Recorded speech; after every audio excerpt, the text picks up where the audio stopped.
welcome back to the Netherkast. I am Cyborg, and I am joined, as always, by Temp, Razor, and Shad, and this is episode 106. Thanks, everybody, for tuning in. If you are tuning in for the first time, we're glad to have you. Hopefully, you stick around for a bit. And if you are new to us and you haven't joined the Discord yet, make sure you do so, because that way you can come join the community and talk about all the fun things that we talk about. We pretty much have conversations going at all hours of the day, all throughout the week. So come join that. It's in our description.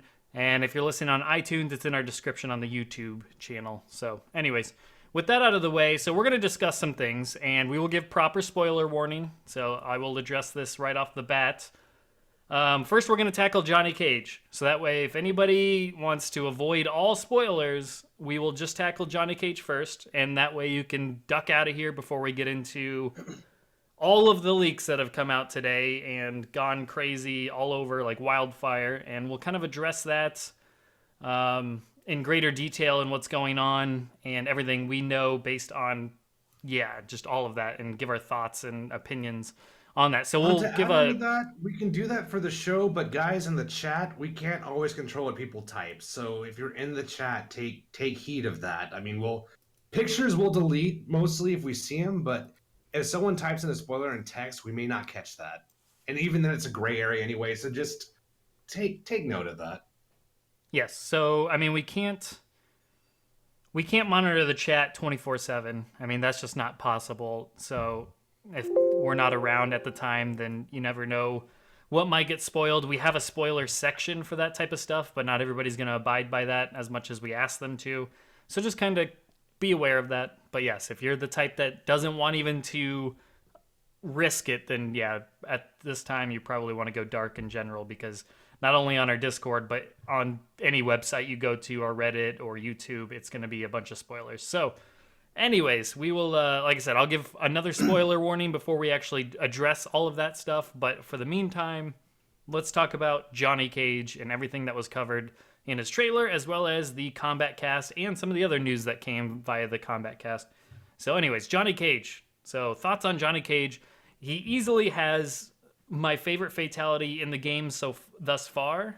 I love the triple take, and that's a nice way to basically kind of canonize, or it doesn't really make it canon because it doesn't make any sense, but it's still, from a film perspective, I love it, and it's really well made, really well produced, and I think that's easily a top 10 favorite fatality of all time. It's just really, really well done. What are you guys thinking? So, I'm pretty sure I found my main. I don't want to say 100% because Lou hasn't been shown yet. There's still a chance for him to take number one. But Johnny looks exactly like how I want Johnny to play. And, Johnny was my main in 9, so I've been looking for that comeback, And that's good news. I like to hear that. He looks really good. Yeah. Yeah, I especially love the mime parry.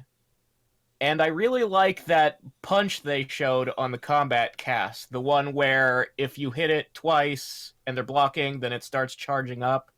And the third one is unblockable. Yeah. I'm thinking I'm going to try and put as many moves that are parries or unblockable like that, or whatever I can get in a single variation, and just name it, you're going to get caged. Dude, naming's going to be fun. I can't wait. Yeah, I think how that moves works, I don't know what all you described of it, but the first hit is a high, then it goes medium, then it goes unblockable, so that is kind of cool pressure option that they said they've never done before, so it is a really interesting concept. So it's a move with its own inherent mix-up properties. That's messed up. Yeah, he doesn't have his forward 3 string from 9 back, but he has a string on 3 that is a bunch of kicks, and good enough. I'll take it. It's close. It's good. It's fair. Well, it's they split it in half basically. That's kind of what I love about MK11 Johnny Cage is. In MK9 he had the forward 3/3 string, which was safe. It was confirmable, and it could be a bridge for pressure, and it was really good. It really defined the character. And then in MKX, they took away the chain properties, so it was just a single hit on forward 3. It was unsafe on block, and it was basically only good for whiff punishing, unless you were in A-list. In A-list, you could cancel it for pressure. So it still had sort of like an MK9 strategy built in an A-list, but you had to have the execution to make it work, and more importantly, you had to have the stamina to make it work. Yeah, the thing So- is, I would never play A-list because all of his specials were like charge-ups. And I don't like that delay. I want the shadow kick to come out when I tap it. I don't want him to stand there holding it. Yeah, I mean, you can tap it. You don't have to hold it if you don't want to, but it was unsafe, though. You get blown up. Slower somehow than on the others, especially the force balls. So, like, speaking of, like I played fisticuffs a special. little, and that felt fast and how I like, but something about A-list just felt wrong whenever I tried to do a special move. That was my main go-to, and I feel like they found a solution to make not everyone happy, but to give everyone someone to work with who wanted to play MK9 or MKX, because now Forward 3, it still has its confirmable properties. It's still great for pressure, but it doesn't have the range anymore. But they took the range and they put it into Forward 4, which functions much more like MKX's Forward 3. So it's kind of the best of both worlds now. And a lot of people felt like MKX Johnny was kind of ruined because he lost that strategy that made him so fun in MK9. So now you have both. I was definitely one of those people. there was just Everyone something was, kind of yeah. like clunky and not very fun about him in 9. Yeah, Not just- because but in 10. he's the first chapter in story mode. He's the first character you play if that's how you start the game. And immediately I was just like, oh, something's not right here. What is going on? Yeah, and that was no one expected that. I mean, Johnny is not supposed to feel stiff and clunky. That goes so against the spirit of the character. Yeah. And I He was definitely looks watching he's a lot more fluid. he looks. I mean, that's what I was waiting for the most was the Washed Up Warriors matches to see. Okay, what does Johnny look like when someone behind the wheel knows what they're doing? And it looks like a lot of Forward 4. That seems to be his best footsie tool now. A lot of the 4-3-3 stuff was mostly for like I said, confirms and pressure. But I do have one worry. And 16-bit said if you want to make the 4-3-3 safe, you just end with a final kick.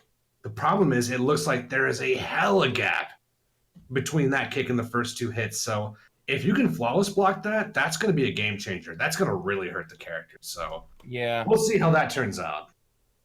I mean, that's really a lot of things in the game is, are you going to be good at flawless block or not? That's it. Well, that's what defined Third Strike. I mean, Third Strike is a different game if you know how to parry, and knowing how to parry is not just about the input. It's about knowing all the timing on your opponent's matchups. It's like knowing the timing on Ken's EX uppercut. It's about knowing the timing on if you're Daigo on Chun-Li's fucking critical art. So that's what defined Third Strike. And I want this game to go that direction, but the good news is I think you can win without it, but it's going to really be a game as opposed to a fundamental mechanic in Third Strike. That's what I think so far. Hennessy Hufflepuff asks, what about 4-3-3 string into X Force Ball? I feel like the charge punch has kind of taken the place of EX Force Ball. I don't know what the properties are on his amplified Force Ball in this game. That's the weird thing. Like, the default is the MK1 straight force ball. You have to equip the curved ones. Which And seems there's also backwards. the charge punch is an equip move, so not everybody's going to have that in their build. And I don't know, can you amplify the fireball on block if they block the first hit? Can you still amplify? I'm pretty sure the amplify on the fireball, both straight and arced, is just to throw a second fireball. It's independent. There's no one blocked, then toss out a second one. Yeah, that's another That thing we should almost- talk about is that they changed how amplify works. We will get It's there. We'll back get to there. being a single know. button. We'll get there That's after we big, cover but- Cage. Thank fuck. But it is important to what we're saying now because you don't do it quite this. You still have to time when you press the button. So it's your decision to put in the input and throw the second force ball. Well, my thing about the force ball in Cage No, is I thought they would reverse it because, like, his vertical force ball seems really good as opposed to the ability force ball, which seems purely situational. So I'm thinking, like, it's fast. Like, you're not going to be able to jump that force ball in reaction. Are you So I'm sure like, that it's the MK2 ones are a ability? the arced ones are ability? Yes. Are It you looked to positive? me like when they were showing them off in the combat cast, they were saying the straight one is the default, the arc is gear. Hmm. I think Which I is saw crazy. them throw out a straight and a curved at one point. So maybe I one don't. I curve. was looking for it, and I don't remember ever seeing that. Maybe one curve is an amplify. I might be remembering it wrong. I know for sure the straight one is default, at least based off what 16-bit said. That Yeah, maybe that that'll seems change really later. strange. It is. Yeah, when It's really he was strange, talking it's really about the good. base moves and not getting into gear, he included the straight force ball, and then he showed the arcs as part of the second build he made. Okay. You can play a genuine runaway Johnny in this game if you have stunt double, mime, and vertical ball, which he'll have no matter what. You can play a very decent zoning Johnny, which is very strange to me. It made sense in stunt double back in MKX, Well, but this is weird. Well, the It's been a interesting long thing time about the since he's stunt had that double, MK1 fireball, though, and I think that's one of their reasons for giving it to him was the speed that he used to have off of the thing in MK1. Like from 2 onwards, it's been that like large change the floaty game one. a lot for him because the arcing fireballs he's had for so many games in a row kind of require you to be weirdly strategic when you're playing Johnny Cage. He doesn't have the zoning tool that everybody else in the game has who has a straight fireball. And now he's more traditional by having a straight. They've been primarily useful as like anti-airs. He's had like 2 different heights in many instances. Yeah. But no one's really going to jump much in this game. At least if they do, it's going to be very character specific. I do not intend to jump enough to make those arc blasts really useful. I mean, against my when we opponent, see like feel Bit like- and Dizzy and all of them play and Saucy Jack or whatever, they seem to do a lot of jump-in kicks to start combos and Yeah, that's the whatnot. thing. That's With true. Run Gun, I think jumping in is way more not Viable necessarily strategy. viable tactic because it's not safe, but it's going to be more instinctual to jump in than to try and like slowly walk in, especially for people who aren't those high-level tournament players. I wonder about the safety part because historically jump kicks have always been very safe. So one thing I've been wondering is what's going to stop people from jump kicking just all the time? Because even if you don't get a combo, you get the spacing and you get the knockdown. So I'm wondering, like, is there going to be some? Is there going to be some penalty for jump kick? If they're going Well- for an MK2 feel, they may want people to jump kick all the time. And the But there's proper still answer anti-airs. and the proper answer to that in terms of MK2 and 3 is stuff like anti-air jabs. Things that have ridiculous priority, knocking someone's feet out of the air so you can start a juggle combo. I wonder priority-wise if the down 2 beats the jump kick. I'm sure it does. I mean, historically, Like, if uppercut wins every time, then you're good. even in MK9, Just like the uppercuts old tend to days. beat jump Yeah. kicks.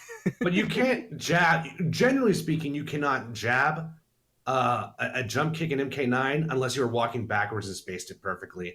And even then, it was very risky. Like, for example, Katana in MK9 didn't want to jump and punch. She wanted to jump kick because it was safer. And if she got the hit, she can cancel in the fan for a combo. So it was very dangerous trying to anti-air Katana all the time. I don't know.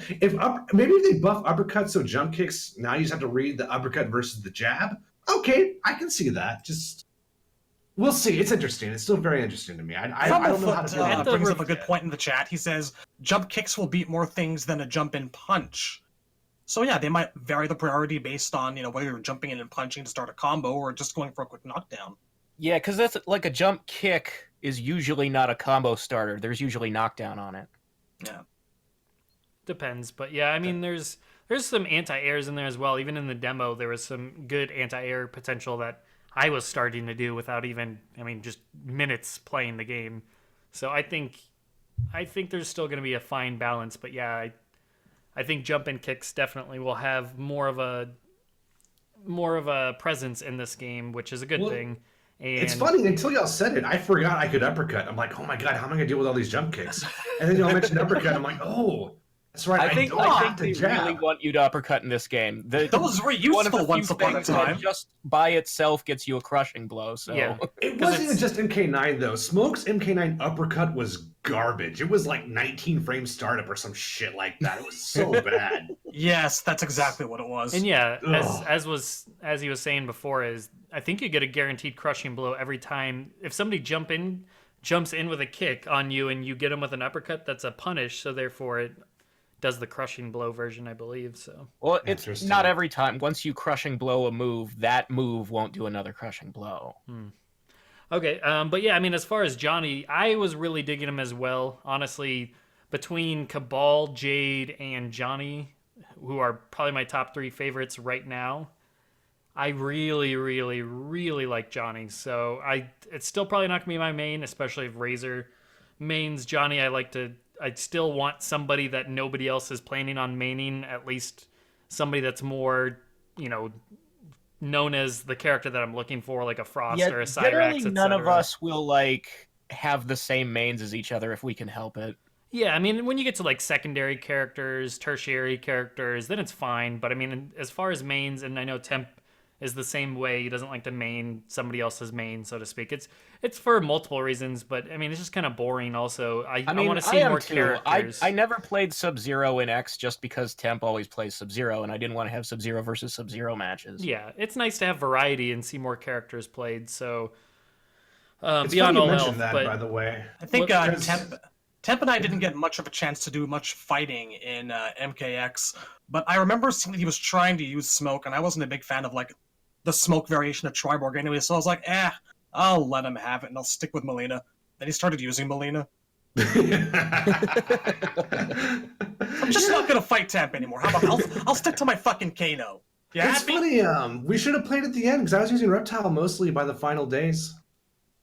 You can still help me spam that trophy there with the respect points and whatnot. I We'll would set a boot the date. game up again. I would boot the game up again just to do that. I did with Battlesticks the other night. Thank you very much, Battlesticks. And for some reason, didn't get any respect points out of it. Don't know Oh, I why. read all about that, Shadaloo. Thanks for putting me in that fucking message chat on PSN. Hey, I didn't start the message. You guys were all at it. I was at it too. Battlesticks. GG's, Battlesticks. We had some You good guys were matches. fucking my DOA matches on the demo. Okay, no, back no to one's been John's. fucked harder by messages than when we were playing Friday the 13th and Django just got like endless requests to join. Purely it's with like- intent, too. That was the goal. Yeah, that was- Seriously, back to Johnny. So, Stunt Double, whose canon name is officially Jimmy, yeah. or Jim, but you take him and you lose the Shadow Kick. I don't know how I feel about that. Well, there are 2 Jimmy moves. His running clothesline replaces the Shadow Kick, and the startup on that looks like it's going to be damn near useless. It's so long. But the other one gets him from behind, and if you amplify it, they put him in a full Nelson. So you get a free hit. And that trades, too. You can't knock him out of startup once the startup frames begin. It's essentially coming out, and Yeah, but- that's interesting. I love Jimmy. He's blonde, he has a beard, and the Johnny on his chest is written in marker. You know, for the first 2... Oh shit! It's older Johnny calling younger Johnny! Wait a fucking minute. Yeah, Oh, I this is had what the they exact did. same reaction. Yeah. You can see me saying that on our Yeah. reaction Yep. video. Yeah, I think most of us had that same thought of. I mean, it makes a lot of sense, but yeah, when they confirmed it on the cast, it could I have been knew it was a funny stunt either double way. because I thought I saw a cigarette in his mouth, but I guess that wasn't there. Oh, that'd be amazing. He's like Yes. stumbling and drunk, but He should be like getting rid of a cup of coffee on the run in for the clothesline. But no, I mean, Cage to me, like, he's never looked better. His design, his gameplay, it just looks fantastic. I enjoyed playing. Johnny was my main in the MK9 demo. Yeah, the MK9 demo, that brief stint there of the demo where it was just Johnny, Sub, Scorp, and Melina.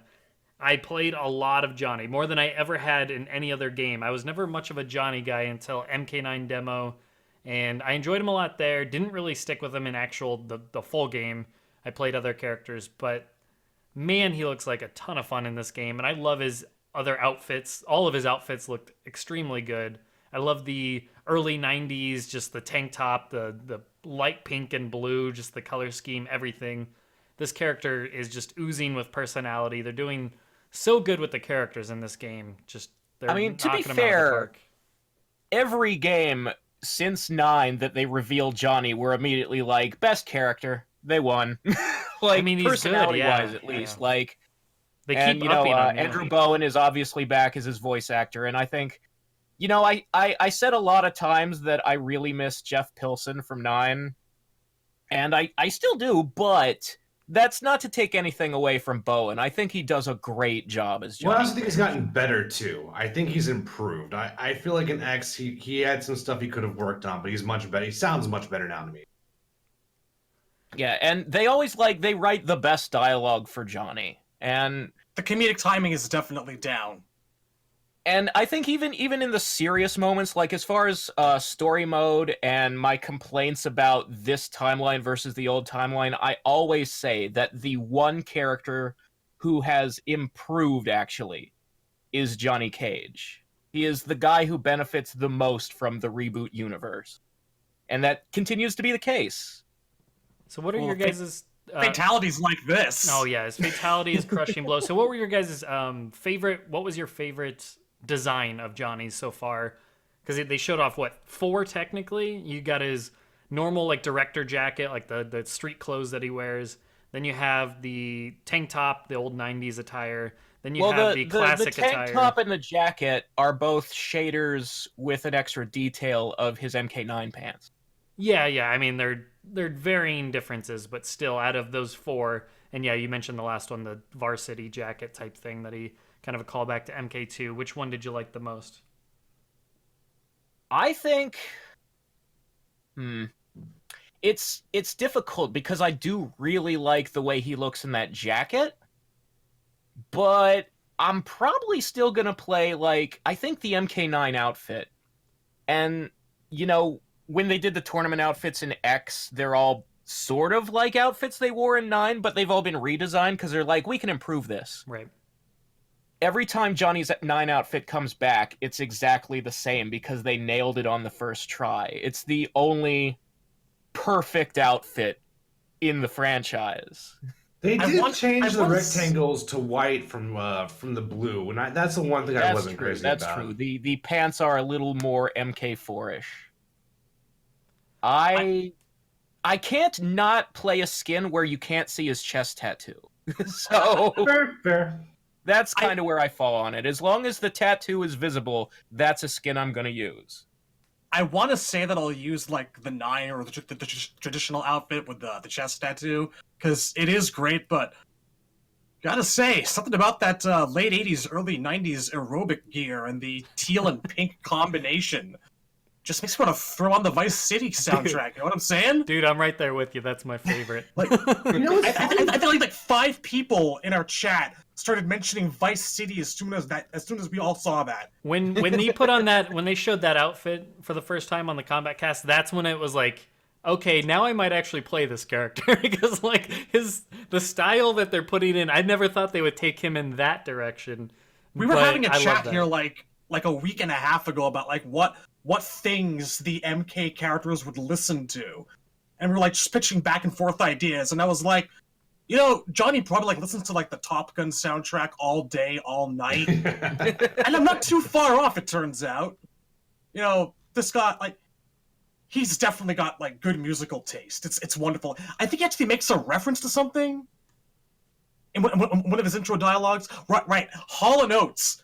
When he's talking to Scarlet in one of their intros, he's gonna suck my blood, Scarlet, and then he goes, well, watch out, she's a man-eater. Yep, there you go.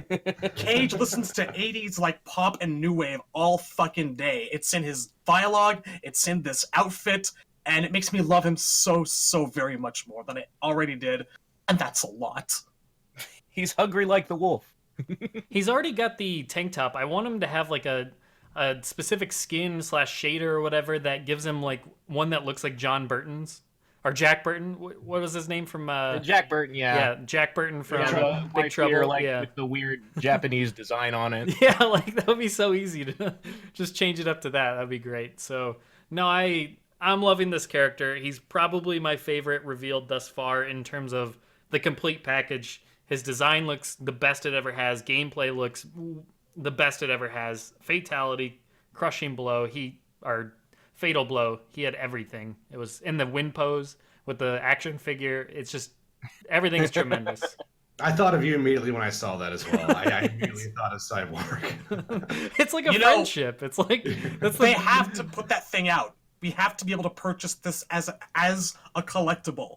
and I'm kind of angry that they'll make us pay $400 to $300 depending on your region for a giant scorpion head, but we can't get like a $25 MK like That would have been a edition good with like pack-in. that figure. That would have sold like hotcakes. Yeah, if that was part of the premium edition for like the $100 one, oh man, people would have gone nuts for something like that. Just even if it's just this little action figure, cheaply made in Johnny Cage fashion. The action figure would have to have like spring-loaded nut punch action because when he makes it do the split, the arms on their own go into the pose. Yeah. Like, I was looking at EB Games, the Canadian site the other night, and apparently the $400 collector's edition is already sold out. And the premium edition's still available. But it probably would not be if they included that action figure or something like it. Yeah, I think that's a great idea. Having the action figure as a pack-in, they could have put on like one of those cheesy stickers on the front that says, with action figure. It's just this gigantic missed opportunity. Like, they did like pre-order bonus of Liu Kang and Kung Lao back when Shaolin Monks came out. That's where I got mine. It was at EB Games. So I don't know what they're thinking. My Shaolin Monks was the copy that came with the figures too. Yep.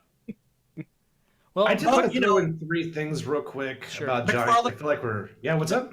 Just say quickly, McFarlane Toys does have the license for MKX figures, so we'll probably see it from them. MK11. MK11. Blah. That's fine. What were you saying, Tim? Well, I feel like we're closing out on Johnny, so I want to make sure I get these 3 things out here real quick. Sure. Probably start with the least important. When I saw the pink tank top, my mind actually didn't go to 90s or 80s, even though that does make sense. I was thinking like mid-2000s, like Cassie PTA meeting. That's more what I was thinking. I thought like this is what he shows up in. Dad around the house. That is what I thought all the time. He wears it at the gym. He wears it at meetings. He wears it to the office. He wears it to... He wears his sunglasses at night. Well, he takes clothes off to go outside. Yeah, so I love that sunglasses are one of his gear pieces. That's great. Oh yeah, and there was like a Cyclops visor. Yeah, there's like a one. weird ass shit. Like shades. It's like the '80s version of the future. It's great. First thing I thought when I saw that thing was like, yeah, Scott Summers needs to file a lawsuit right about now. But I'm not going to be using those because like I know they're going to give us so many options for that. Like that's got to be one of the least of them. I can't wait to see what else they have in store. And I do kind of want to throw that jacket over the 80s outfit too, but I'm like just crossing my fingers really, really hard that they'll like reach back into time and let us also have, I'm not sure like what his gear options were, all 3 of them, but if the jacket's one of them, imagine if they gave us the MK2 Versus Screen jacket. Yeah. That's a deep cut. That would be a deep fucking cut. Or at least just the color scheme of it. Like, just make the arms red on the jacket, and that's all you need to do. Little shout out. But speaking of shout outs, before we go further, I want to give a shout out to everybody that's listening live. We have over 50 people listening live right now. Holy shit. So just quick shout outs to all of you guys. Thanks for listening live. And then we have 97 online currently, which I think we had 99 just a moment ago. So it's kind of a record for us all on one, like online at one single time. Well, technically more than 90 because there's us too. So we're over 100. So that's kind of crazy. I wonder why that could be. It's not like anything's happened in the past couple of days. Yeah, I know, right? It's not like... Just the Johnny trailer. Nothing else. But, so shout outs to everybody for listening live. We appreciate it. And just everybody joining the Discord and everything. We're incredible 100 members. So thanks, everybody. Anyways, Temp, you had more to add. Johnny. Temp and Johnny. Temp. Oh, yeah. I was saying all this shit. I was on mute. So 2 more things. Yes. He's just going on in the back, not hearing BC talk. I'm glad y'all mentioned that because I could have been doing that for hours. But I hope, even though technically they fixed the MK1 glitch with this new fatality, I'm hoping they let you do. They bring back the macro inputs during the fatality, so he does different stuff. Like if you hold down like punch and high kick at the same time, those aren't real inputs anymore. But you hold down like 2 and 3 and down at the same time, he actually gets the uppercut on his first hit. And like the mic guy is like, I can't believe you fucking got it. Like that would be so cool to me. Oh, if you could actually do that, that'd be wonderful. Like I do love how inherently it is a tribute to the triple head decap glitch. Because that wasn't intentional, that glitch. But it became, I guess, kind of legendary. It's still great. I mean, I'm glad that one came back and not the exploding babies, because this one's better. Yeah, that would be in somewhat poor taste in today's gaming environment. I feel like they might draw a little bit of fire for that.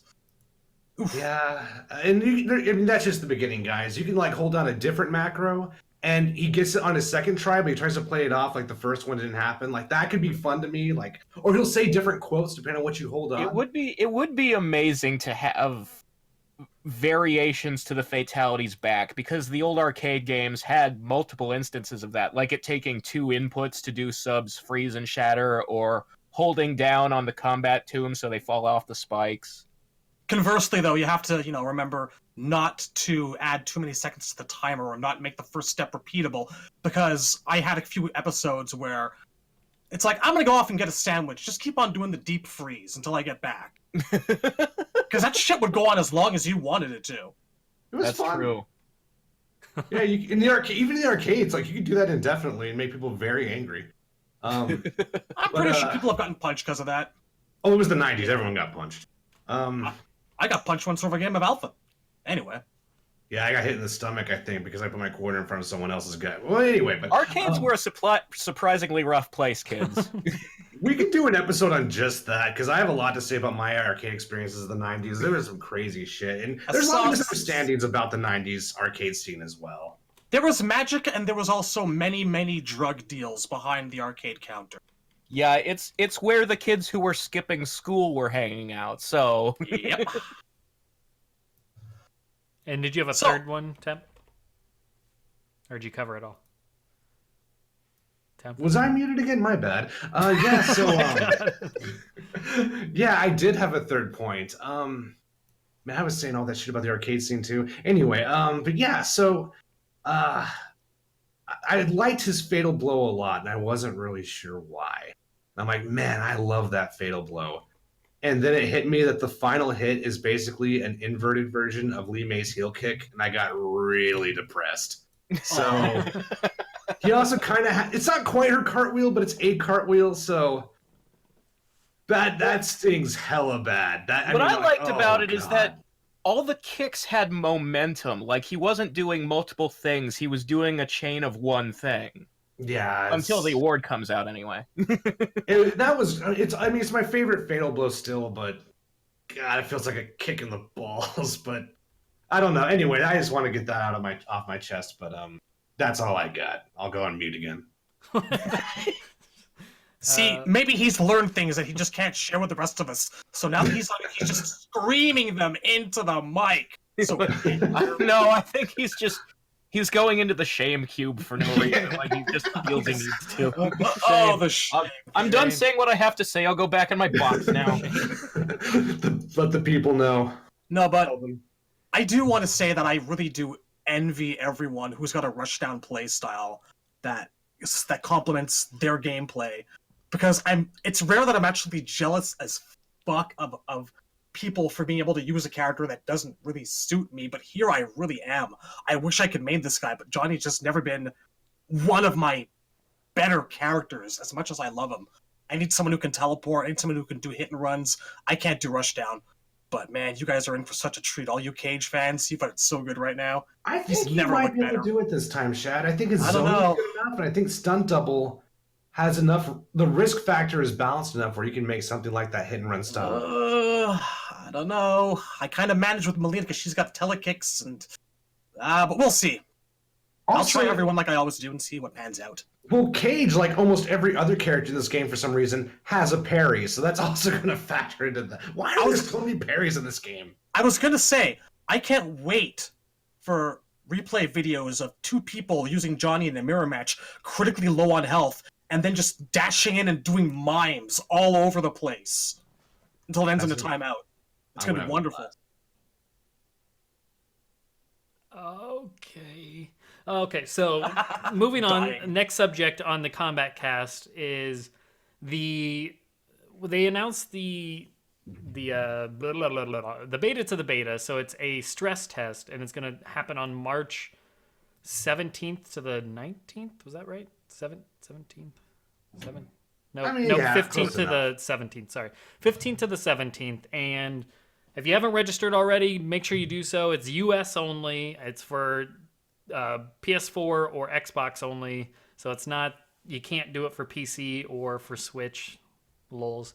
But so it's a stress test, and I guess it's better than nothing. I saw some people complaining that that wasn't huge news. If you make it into it, it's going to be huge news. So Yeah. like if you get selected and you get to play the game or the beta a couple weeks early, and maybe there's a different character in that one than there is in the beta for all we know. I don't know.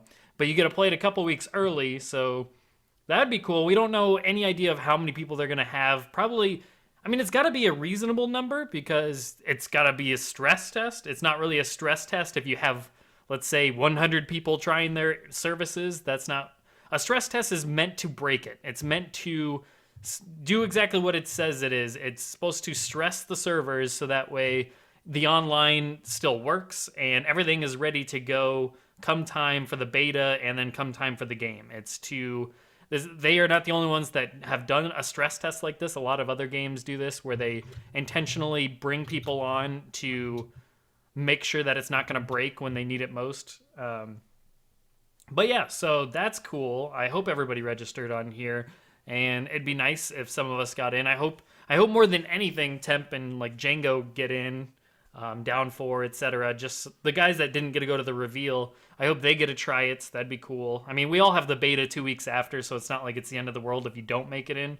But even the beta only lasts 3 days. Same with the stress test. So, we're so close to the game anyways. It's not like the end of the world if we don't. It's not like the Injustice 2 beta where it felt like it was now or never. You had to wait a couple months after the fact. But the Injustice 2 one lasted a lot longer as well. That one lasted like 3 or 4 weeks, whereas this lasts 3 days. So hopefully at least some of us in this Discord get to make it into the stress test and get to try out the game and see what they do. They did say in the FAQ that there will be several characters playable in the stress test. They didn't say how many. So who knows what to expect on that front. They also said that you won't know if you make it into the stress test until that day, until the 15th. So even if you register and you get your email back saying everything's great in Dory and we'll let you know, basically we're not going to know until the 15th at the earliest if we actually get in, any of us.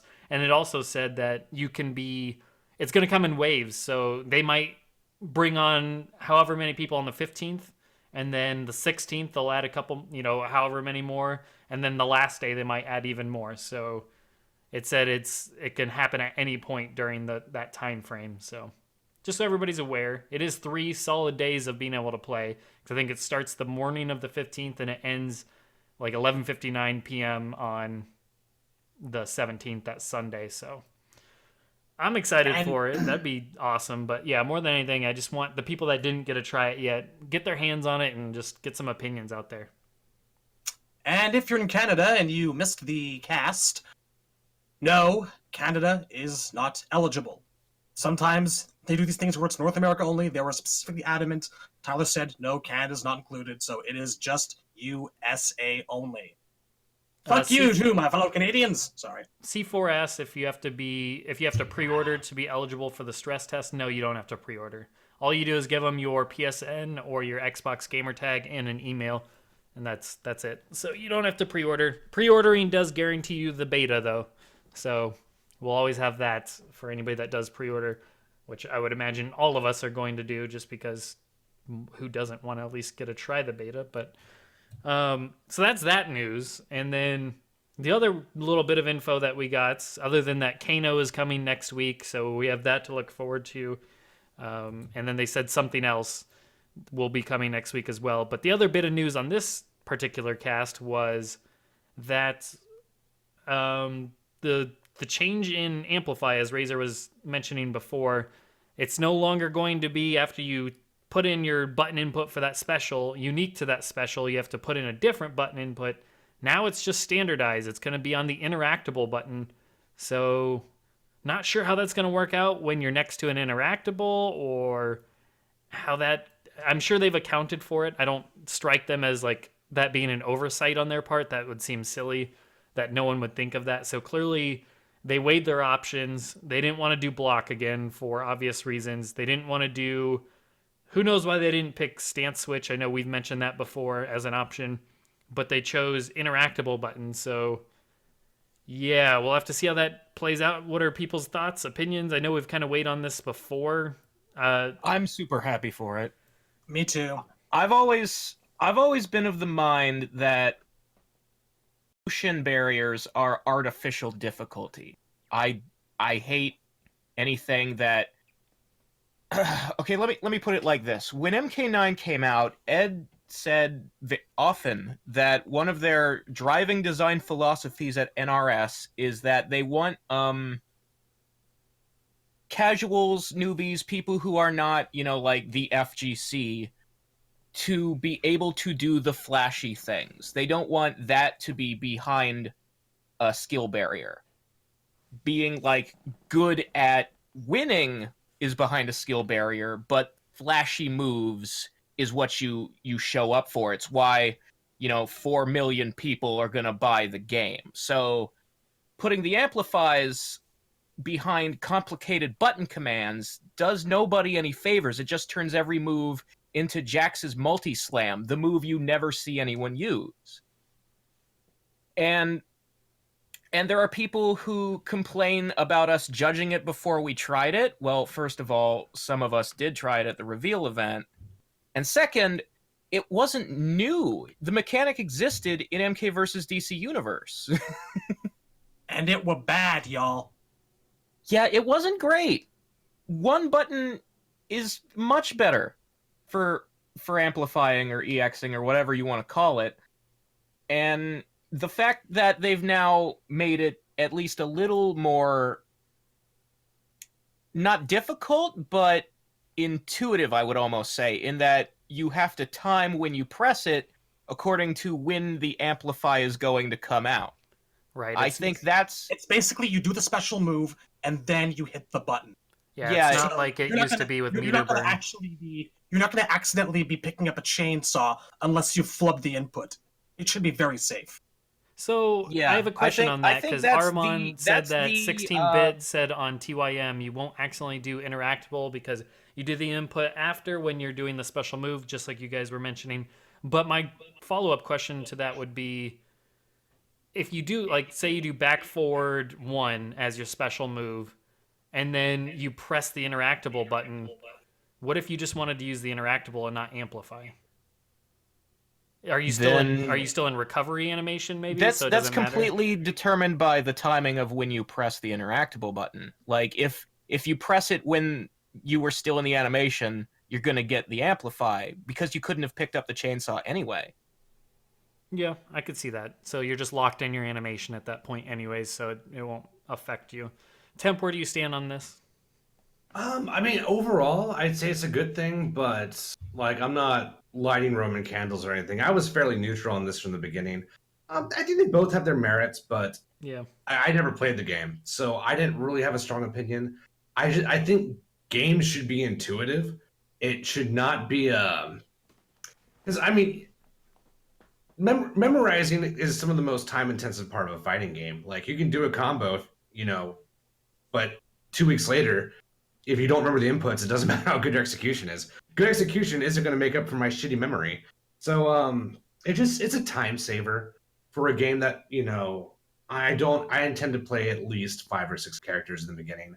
So, but I mean, if they let's say they didn't change it, then I would just learn the amplify moves. I would have just I would have spent like 10 minutes in training mode, or before and after sets. It would not have been a big deal, but I'm with you in the sense that, because Down for Reality, he's not on here for this episode, but he was the one that was for it. He was all fine with it, but he's something special. We all know that. He's like, his muscle memory is godlike. I don't use that term very often, but it legitimately is godlike. He can go from playing half the roster of MKX to playing half the roster in MK9 to playing the old UMK3 or MK2 to Tekken to Soul Calibur or whatever, and he'll still remember everything as if he never left it. He's really, really good at that. So I can understand why he's more open to it, because he's already naturally that's just how his mind works and his muscles work. But on the same token, I can see it. I wasn't wholeheartedly against it. It's just more of I kind of fall on the same issues that I have with it that you do, Temp. It's more of just a time issue. I'm not like absolutely against it. I wouldn't have like pissed and moan about it if the game came out and I had to deal with it. It just meant for me more that it's unlikely that I'll play multiple characters because I would basically have to learn double their special move inputs and remember them and remember the timing and all of that because some of them had different timing, different techniques and whatnot and how you had to approach it. So I like it more than anything just from I believe Benev said this in the chat at one point when we were discussing it as well, is if I face you, I want to beat you because I just outright played better. I worked, I had better timing, better skill, so on and so forth. I don't want it to be because you forgot half your shit. I want it to be just because I beat you at your best or whatever. So I'm all into that. Plus I want to play multiple characters and it's going to be harder to do that if you have to remember, okay, after I press back forward 1, now I have to press down up 1 or back forward 2. It just gets tedious at that point, unnecessarily tedious. So. Like that's the thing of it. Say your character has 4 special moves, and each of those moves, their EX version under the old system, say one guy's got like a back forward X, and the amplified version of that adds the circle to it. And he's got one down back square. Talking PS4 here, and the amplified version of that is a triangle. There's too much shit for your casual players to be able to memorize. So just add the interactable button to the end of all of it and just say fuck it. Why make a person memorize moves like this as Tekken? You don't need to. Even Tekken doesn't really do that, to be honest with you, because in terms of 13 frame mid is down forward 1. Like everyone has like the same 13 frame mid in that game. I'm thinking in terms of like combo strings here, because one of the things that turned me off about Tekken going way back, I haven't touched Tekken since like the first tag tournament, was just like these move lists and these combo lists that just went on and fucking on. Like I've got the head memory for like 7 special moves and like 4 or 5 bread and butter combos, but don't ask me to memorize a 16 button combo. Well, the funny thing is that's sort of the shitty part about Tekken. Only 20% of that stuff is actually useful, but the game doesn't tell you which ones are good. Like, so you actually have to experiment, read frame data, watch YouTube videos. I mean, there's other things we have to jump through too. So now we're having to hold buttons for crushing blows to really add to combos, and you can chain them. So there's other techniques in this game that you're gonna have to get good at. Flawless block, like that's gonna be a thing. You're gonna have to learn timing down that otherwise you didn't have to. So they've made other parts of the game and the gameplay harder. They made other parts require more skill. So if you're going to do that, you don't need to do the Amplify thing too. There's a fine balance here. You don't want to go too far in one direction and mess it all up by trying to make it too difficult, that learning curve and that barrier. So it's a fine touch. And the fact that they already went back on it instead of just letting it ride in the stress test and then the beta to get more opinions on it before they made the change says to me that they clearly weren't that confident in their choice to begin with. They must have gotten so much bad feedback over all the pros that played it at the event and just the public opinion on it when they saw it, that ultimately they think they're going to make the safer choice by just doing it now instead of getting further opinions. I don't think they're knee-jerk reaction with it. I think they decided ultimately it's just not what they want for their game. So, I mean, it's also funny because you can see in the stream that they had last week, I think it was 16-bit that was flubbing the Amplify. He tried it like 3 times and he kept messing it up. And when you have your QA guy that lives and dies by playing this game, failing to do it, like that says to me that you probably made it a little bit harder than it needed to be. To answer a quick question before we wrap that conversation up, Ant44 in the chat asks, would the Netherkast crew host tournaments in the future or even just stream/post their own? So I know Temp has desires to do like a Mortal Kombat 11 tournament, multiple tournaments, and we would stream them, maybe even commentate them. So there are desires to do that, and Temp can maybe speak a little bit more to that, but there is a desire to do that, and we'll think of some rewards. It might not be like prizes, like physical prizes, but we'll come up with some, like give you a special gold name or something on the server just to make you special or whatever. We'll come up with something, but we would like to run some sort of tournament, and we'll keep track of brackets and stuff. We just haven't quite figured out all the details, but I know Temp has brought that up. You know, I mean, I'm already thinking, well, McFarlane Toys has that license, and, you know, who knows? Depending on when they put shit out, maybe I'll send a little something to our winner, who's not D4, because that just counts as cheating. Well, I look forward to my something, Shad. It's gonna be shit. It's gonna be awesome. Well, look, I think it goes without saying that, like, we as hosts are probably ineligible. Oh, we're eligible for the tournament. No, we're super eligible. If we're giving away prizes, I can't mail a fucking package to myself. Well, if we did, that's why I don't think we're going to be doing prizes, at least not for all of them. Maybe we'll do some that we're eligible for, some that we're not. But I mean, even if like it comes down to Temp and one of our listeners and Temp wins, you just give that listener the prize instead of Temp. I mean, it's not a big deal. We can figure it out. I think that we should just like host one for our listeners, because we have enough now that I have no doubt that we could probably organize a tournament. I don't know. I think there's a middle ground. Here's the thing, like, I don't want Shad to run out of shit, so we can't give a prize for every tournament we run. You also don't want to set that expectation every time. Stuff. I'm just gonna go run out and be a decent person, buy a McFarlane figure, and send it out to the winner. Don't touch my stuff. You're not getting my Storm Collectibles figures. Fuck you, Tamp. Fuck you. Stand up, cannon. You don't touch my smoke. You don't touch my smoke. See, I was thinking even further than that. I was thinking like by the 20th tournament, you were like people were winning silverware and plates and shit. And No. This would be like a one-off.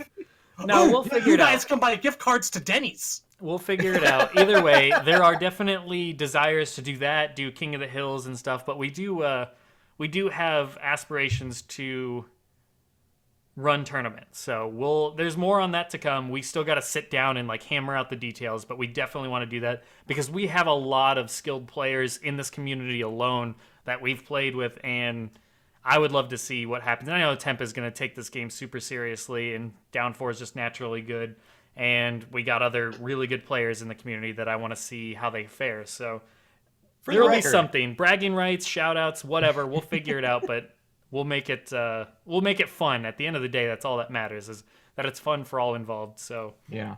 Just for the record, if anybody from Denny's is listening, oh my God, I love your pancakes. Let's talk sponsorship. Stop with this Denny's shit. Denny's Dear Denny's, UPS. I went all the way to Los Angeles for Mortal Kombat, and I found you instead. Thank you so much for making my life better. Stop it. This is no. Well, just to throw we can aim higher than this. What are you doing? But just kidding, Denny's. If you give us money, we'll do anything. Well, I mean, of course, like that's implied. Like it goes without saying. We're very cheap. Pay me in the pancake. That's the Dennycast will be back right after these messages. We will rebrand.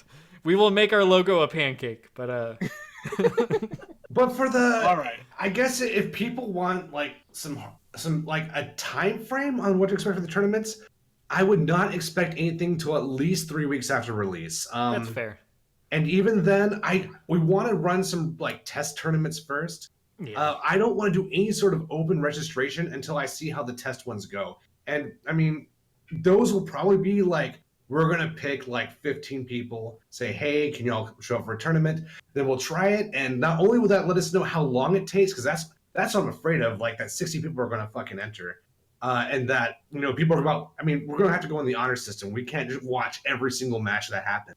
And then 3 dudes are going to get in a fight. And then because that's actually what happened in MKO, was a disaster. So, because they tried the tournament thing, it was just, the whole thing just fell apart. So I want to see what we do when we have like an invite only, see how long it takes, see who's willing to watch it. I'd want to stream the top 8, see how long that takes. We want to stream the top 8 for sure. I mean, that's where it's fun, get some commentary going. So we want to make it fun, but we want to make sure there's no network errors, because even if the netcode, we know the netcode is going to be good, but what if, like, let's say Randy for whatever reason just can't connect to Poot? They just can't get a connection. Who cannot find Yeah, Randy? then what do you do? Like, do we just delay the top 8? What do we do? We just don't know anything about that yet, guys. So I don't know. We gotta test it first. So I would say if the first tournament will happen probably late May. And we'll probably do like a preliminary. Yeah. Let me rephrase that. I say June will be the first official tournament if it happens, and we'll start testing the waters in May. I think that's very reasonable. Yeah, we've got enough in our inner circle, plus just everybody that's naturally on the Discord anyways that's usually down for games. And we already get enough like easily for MKX. So when MK11 comes out, it's going to be so much easier. If you're looking for something more casual than like a tournament, we do King of the Hills all the time when games launch. We do King of the Hills and we do other stuff. So I mean, there's going to be something for everybody. But yeah, so that's that. It was a good question. I just wanted to address that right away. Very good question, definitely. Chat, and we hadn't really talked about that, but yes, there's plenty to come in that front. We're gonna have community. I'm probably going to make a channel where it's easier to just schedule times to play games with people because it's getting a little hectic to keep up with things. So we'll have plenty of that. I plan to account for that type of stuff. So. Anyways, now watch because we've mentioned this. A bunch of the FGC players who listen and aren't part of our Discord are like, start lurking now. Just waiting, biting the time. I talk shit, but I am not confident at all. I have no idea how I'm going to fare in this game. I just talk shit because it's fun, but it's going to be hard, man. Like it's a whole new league. I have no idea how this meta is going to play out at all. All right. Well, we covered that. So next, I want to get to. Obviously, I think we're ready for the spoiler stuff. So this is your spoiler warning on all things that got shown today that leaked out. So your select screen, your character designs. We're not going to go. I should preface this: no story stuff. This is not going to be story related. Anything. We're not covering that. I didn't hear any story leaks or anything relating to that. So. No. Yeah, no. I mean, that's not what we're doing anyways. So it's just going to be the select screen that got out, the characters that were on said select screen, and just the various designs that were part of that. That's all we're going. We're not covering anything else that we might have heard elsewhere or whatever down the grapevine. It's just going to be what made it out to the public. We are not here. And that's going to, let me sidetrack and piggyback off of that. So this is your spoiler warning, so leave now.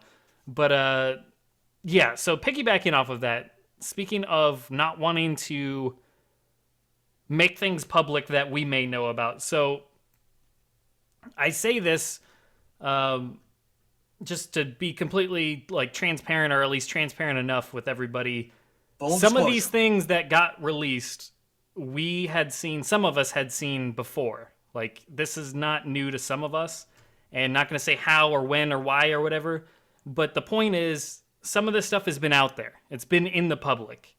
Temp had said he had heard some things that he didn't even tell us about. So like he kept it to himself and didn't tell us about. Yeah, he's still not telling. So these lips are sealed. We all have things we're not even telling each other. Yeah, Shad held on to something that he didn't tell us about for the longest time. So I mean, here's the deal: is things happen, leaks happen. It sucks, but at the end of the day, this always happens for every single one of their games. And in this case, this is some stuff that we knew about prior. So some of those pictures we had seen before, and we did not share them out to the public because that is not what we're about. Hell, I made a video earlier today on the select screen where I didn't even include any images in it because that's just not... It's... I find it kind of unsettling, and I said this on Twitter in response to somebody.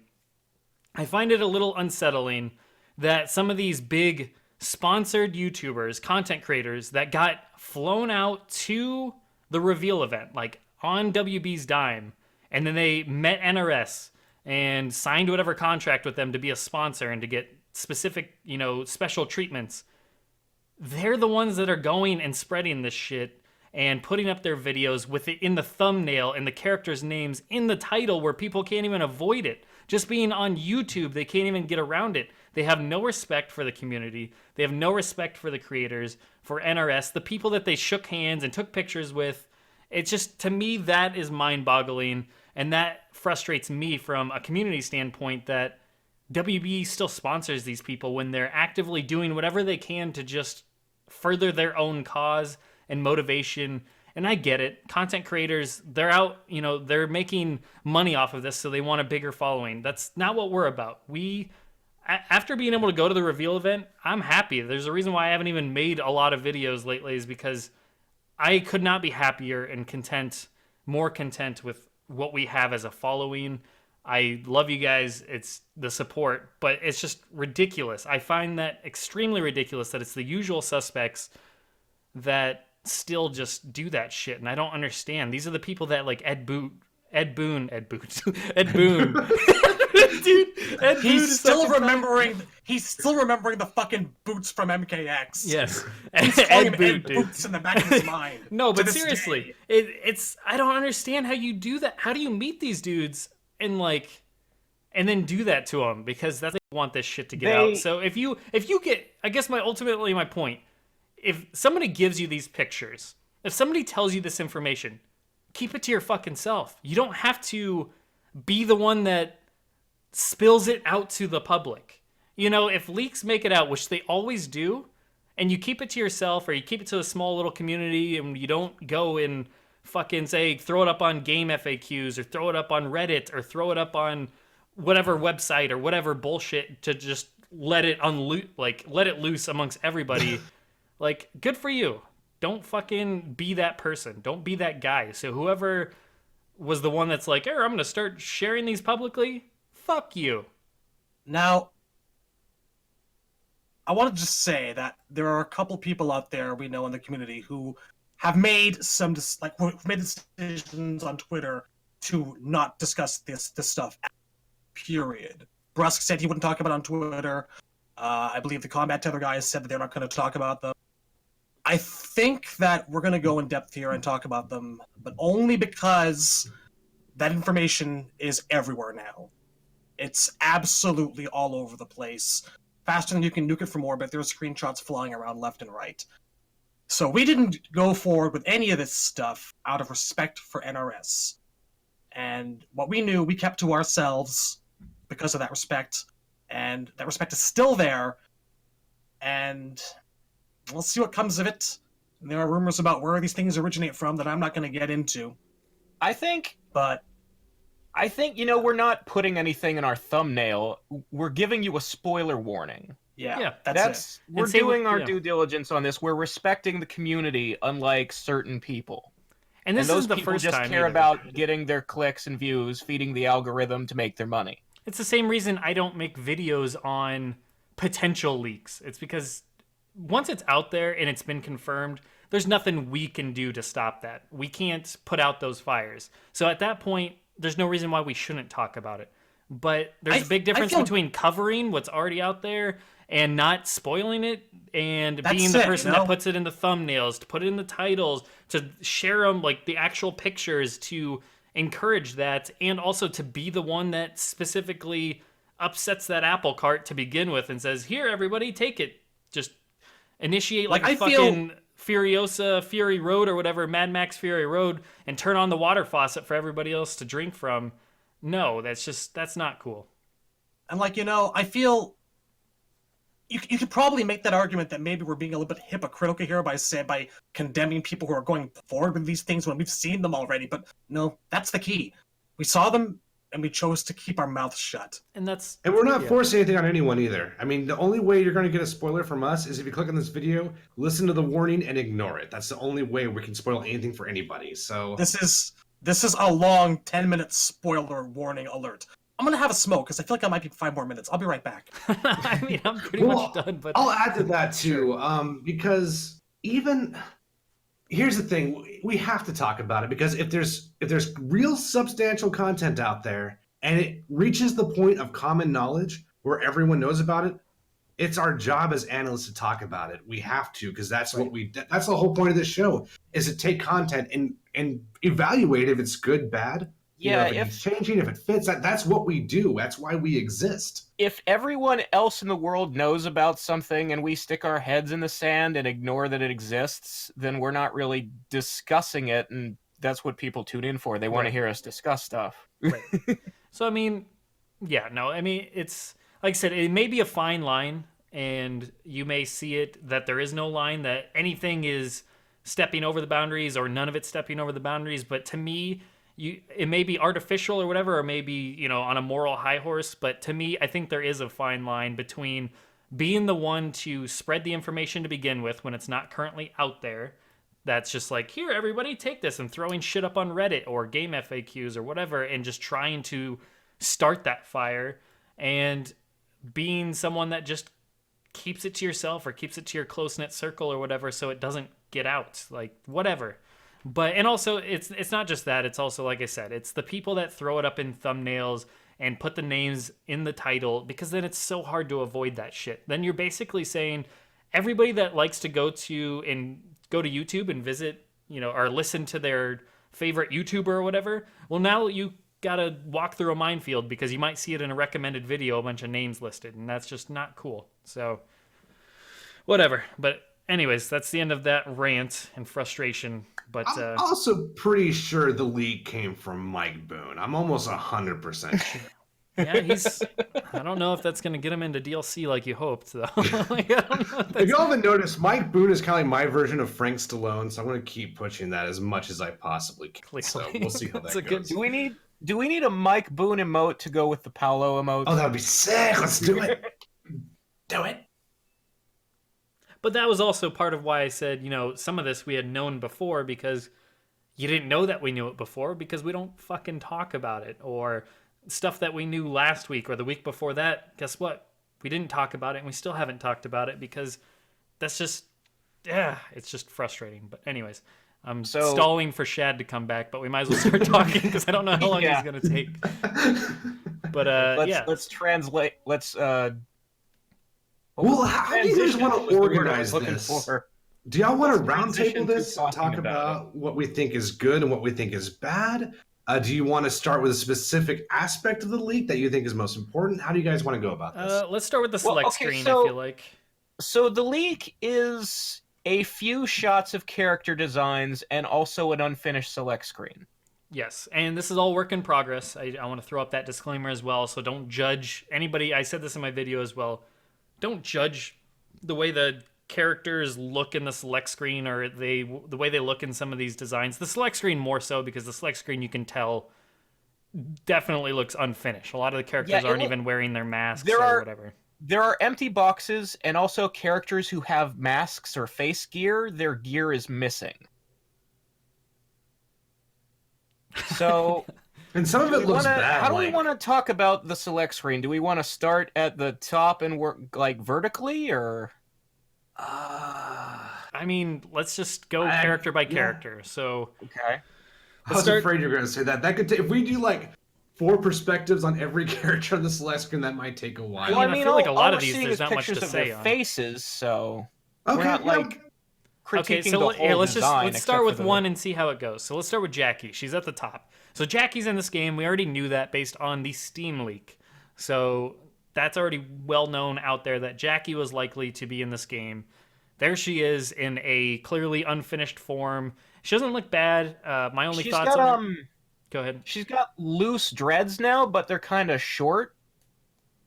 And her outfit, it looks like she's wearing a white plastic armor, the same as the breastplate we've seen on Cassie. Yeah. From this very little bit, I don't really have much to say. She doesn't look bad. I mean, the design, the rest of the design could be anything. She might have a robo lower part of her body where she's just wheels. I have no idea. It could be like a tank where it's just treaded and everything, but I don't. I'm just speculating. I have no idea what could be under there. So she's a character that I would say I don't have a whole lot to say. So we can move on from her, at least from my perspective. What do you guys have? I got nothing. Yeah. Her face looks a little bit like a boy to me, but it's a blurry shot. Yeah, I mean, it's wrong. Super low res, and once again, and just from I guess an overall standpoint, I do got to commend them on the select screen in the sense that the ones that are actually finished, that we've seen in the combat cast, I love that they're looking in different directions and have some personality. Johnny's holding his sunglasses on his head, so there's some good stuff there. So I like it much better than what we got in MKX. I think they're stepping up from that. But anyways, that's Jackie. So we can move on next to Cetrion, or however you want to pronounce this character's name. Now, I'm curious if that's... I mean, that lines up Gotta with the CET from the leaked achievements, but we do know that Geras, whose files start with TER, had his name changed in development, so Cetrion might not even be her final name. Yeah, I mean, it's up in the air what her name could be, I guess. Yeah, they could be tossed around or swapped But or whatever. But as far as the design, yeah. she looks like she's got kind of a middle-aged woman face like Sonya, it looks to me. The main thing about her is that her skin is toothpaste blue, and she has this green hair that looks kind of like leaves and vines. There's kind of a dryad, or is it naiad, elfish quality about her. She definitely looks kind of like the MK version of a poison ivy type plant character. Yeah, she's kind of surrounded in... It's so low res that you can't even really see it. You just see green hanging down from her head. So she's got green hair. She's got blue skin. It's hard to even tell what the hairstyle is. And she's got like a gold necklace. So my theory is, because she has blue skin and long hair, and Kronika doesn't, that she will turn out to be the chick from Jade's MK9 ending. Yeah, that's what Dream I Lady. was thinking. It's got to be.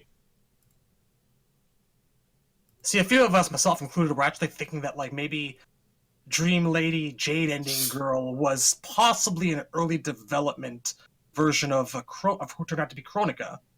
But she does look like she might fit the bill a little bit better. So that's... I mean, we don't really know anything about her yet. New character. I mean, it's almost possible that I've been thinking that maybe Green Lady is just Jade from the future. Just other timeline Jade. Just Revenant. That's why her skin's so fucked up. She's a Revenant. I don't know. I mean, that lady in that ending, she had, like, this gold bikini outfit on. I don't... Yeah, I can see that. Look new. I don't think it's the same lady, but I'm curious if they'll address it. Because I feel like if it is the same lady, you gotta link that. You gotta say in story mode or something. Yeah, it just seems like...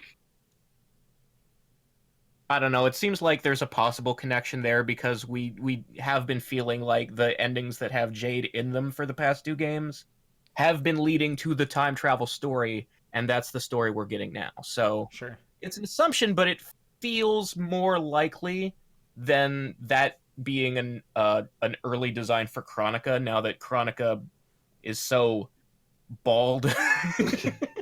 Oh, like, man. being bald is the main thing about Kronika, really. It is I don't want to talk like about how when bald I say things. the most important thing of a Shang Tsung design is the goatee, the most important thing about Kronika's visual design is being bald. Looking like Frieza just a little bit, like people have pointed out. She's got that slick weird back over the top hair cap on her forehead, yeah. thing. Yeah. So, I mean, she's intriguing. There's definitely been no one who looks very much like her. She does have that elemental, maybe plant-like quality going on, and poison ivy is kind of a good way to put it. People have been talking about having a plant-based ninja for God knows how long, half jokingly, so maybe that's our alternative. Nip that stuff in the bud. And we have seen in the past that they'll use the Injustice games to test out moveset ideas that then make it into the next MK game, like how Ferritor was the first time they'd done a big grappler with a really large body as a regular playable character in an MK game, but he was preceded by Grundy and Bane. So it could be that Cetrion is the evolution of the things they learned to do on Ivy and Swamp Thing. I'm just hoping that all the new characters are not just villains or henchmen of Kronika. That's my only worry about Cetrion. Fucking Kronika, all of you. God damn. That's what I said, Kronika. I said God, Kronika. stop it. Ted's the only one here token the smoke. The other interesting thing about Kronika's, or Cetrion's picture is that either she has a tree growing out of her body, or she's the only picture on the select screen who has a background. Is that true a background? I There's hope. something behind her head. I don't It know looks like what it- it is. It looks like it might be like a wreath of leaves, possibly. Yeah, that could be it. You know what, though? Just kind of looking at her, this doesn't scream grunt character to me. This screams like someone with their own agenda. I don't think that she's going to be. Well, there are so few new characters in this game that I'm guessing every single one is important to the story. I don't know. The Collector feels like he might be a hench dude who just does horrible shit on orders and doesn't have a lot to say personally. Really? I don't know. That's With interesting. a name like I did not get that Collector, impression. All right. with a name like Collector, I feel like he needs to have a role where he's all about finding artifacts, and somebody has to go to him to get a MacGuffin or something like that. Collector, bring me the Denny's menu. Yes, milady Chronica. Yes, I collect the Denny's menu for you. Yes. So we are skipping ahead a bit by talking about Collector, so we should go. The second row starts with Kano, who we've already seen. But we haven't talked about his mustache yet. Yes, his mustache is far more pronounced in this picture. His mustache is far more pornographic than anything. He I've looks ever like seen Bert in from Tremors. MK. That's It's good. That's the best look he's ever had. It's a porn stash. What are you talking about? Like I said, Bert from Tremors. That's what I said. Ugh, I can't abide It's- this. I just can't. It's very Australian to me. I'm good with it. All of his dollars is gonna be beer.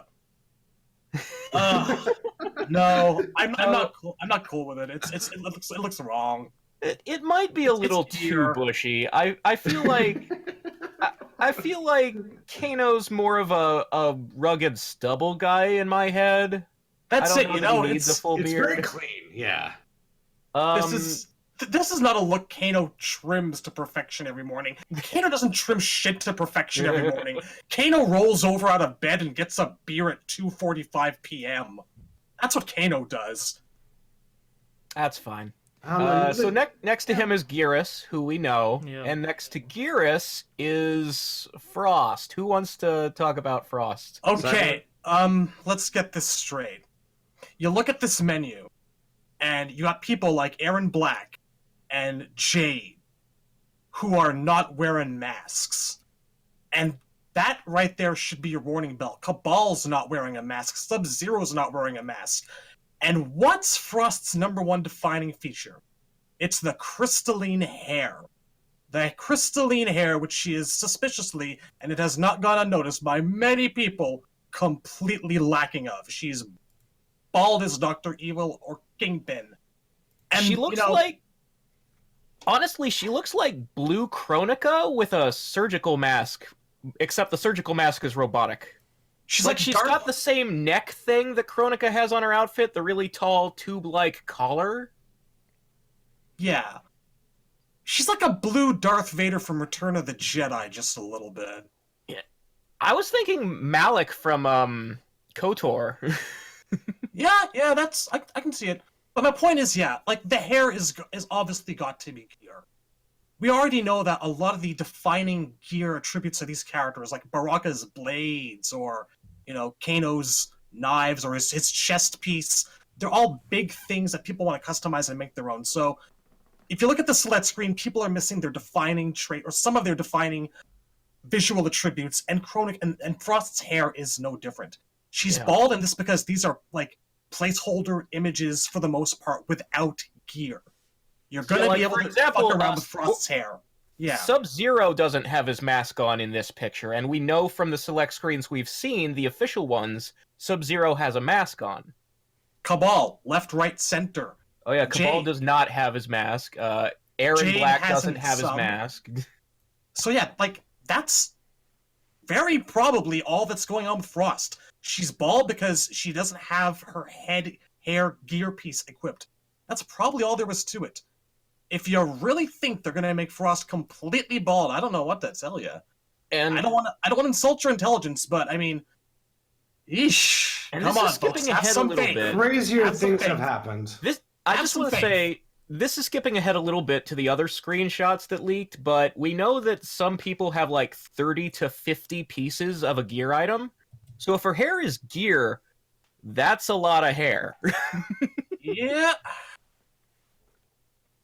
I I can't assume anything anymore. I think it's likely she'll have hair, but if she doesn't, that would be heartbreaking. Breaking. That would be really bad. And I don't know why they made it a plot device where if you work for Chronica, you have to have no hair. That is weird. Like, dumb. if that is a thing, why? What does Chronica have against hair?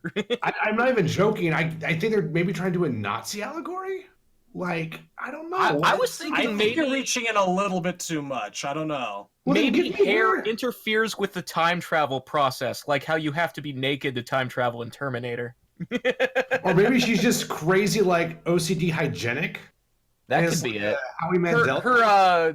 Her stage or wherever her base in the story trailer was like really pristine white. Okay, like if you're gonna suggest to me that everyone's gonna go time traveling, and as a result of this, we're gonna have like bald Sonya, bald Jade, bald Scarlet, bald Cassie. I'm not okay with any of this. I think No. it's just the ones who specifically work for her. I mean, we don't even know what Cetrion's deal is. She might work for her, and she seems to have green hair aplenty. So I think I'm just gonna go shoot that down. No, thank you. Oh We'll God, see. bald Johnny. Can you imagine? I feel like there's a weird connection because it does seem like Frost is working for Chronica just based on the way she's dressed, and that's one of the rumors that's flying around anyway.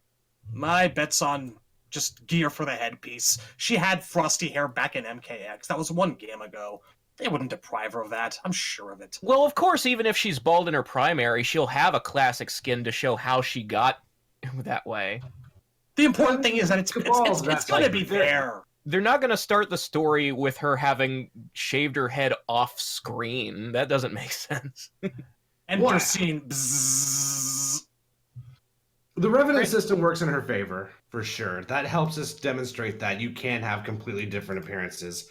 And hopefully she gets her Mozart shit back, because that's one of my favorite things about the character. I love the aesthetic. I love the visual design. Yeah, it is like the defining thing about her, like Shad said.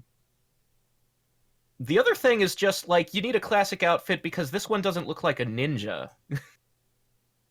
And I bet most of the people who are going to play Frost want a ninja. They want the female Sub-Zero, yeah. I mean, we've got a visual from the top of her boobs up. It's too early to tell if the rest of that thing might end in, like, a loincloth or what have you. There could be ninja aesthetic elements to that very easily. You could. It looks like, I don't know, very round and shapely Mass Effect armor. Yeah.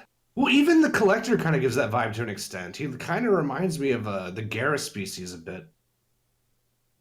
We'll get to him. Yeah. So next to Frost is Jax. It's not a picture of Jax. It's a placeholder box that has Jax written on it, like just Jax. Like, there are a couple other boxes like this on the screen where it's the 3 letters. It's the same as the leaked achievements. Like, Johnny's not on here, but there's a box that says JOH. So now we know Jax is in the game. And that's all we know. For some of you, that's a great big, oh yeah, I know, but I was hoping off. I don't know. I mean, I think I'm at this point the only person in the world who's not disappointed Jax is back. No, you're not. I'm very happy he's in, actually. I'm extremely happy Jax made it. Because, I don't know what people's problems are with Jax. Like, people say that Jackie makes him redundant, but they don't have any of the same moves. It's not even that. It's just that he's been in so many games lately, and for me, he's just in the same boat as, like, Reptile and Ermac, who are both also conspicuously absent. I think he just needs a bit of a break. To be in all the games. He's more of a Scorpion and Sub-Zero than a part-timer like Ermac. Yeah, but I have that argument about Sonya and Johnny, too. Well, And, like, I think that's the thing for a lot of people who are looking at this. It's like, I mean, we have Jax and his daughter, and we have Johnny and Sonya and their daughter. yeah, and- but they're doing the go back to MK9 time travel thing. They gotta have the 9 guys in. Don't get me wrong, I get where you're coming from, but I'm happier that Jackie's back than Jax is. Because you can't really pass the torch if you're dragging the whole body along they with never actually said they were gonna pass the torch. They introduced the kids, but they never said that the kids were gonna replace the parents. That's kind of the whole freaking People reason you'd assume they're introduce gonna descendants. because that's what they expect to happen. That's maybe what they want to happen. But the developers have never ever said that the kids will stay and the parents will go. No, not explicitly, but I was hoping for a bit of a switch up. And Also, hope to get the I new would rather generation a the little bit kids better. go and the parents stay. To some extent, I would not have complained if like we got back Takeda and Well, yeah, Kenshi had taken Takeda's the game exception. off. I'll always take Takeda. But if Chronica unmade some of these kids, I'm not gonna cry about it. That's mean. That's mean.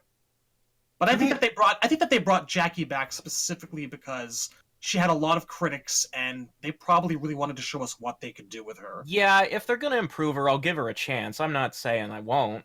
Like out of all 4 combat kids, she by far had the most detractors. I'm just saying. That tells me something. I'm just saying she doesn't have any of the things that make Jax cool. So if I'm a Jax fan, she's not gonna replace him for me. Well, there's a legacy element too. Like, this engine is perfect for Jax, and if they were going to dump someone, it shouldn't have been Jax. It should have been Kano. At least Jax is integrated with the characters who are presently in the game, like Sonya, Jackie. I feel like it seems like Yeah, that's it. It's like we're seeing young Cabal though.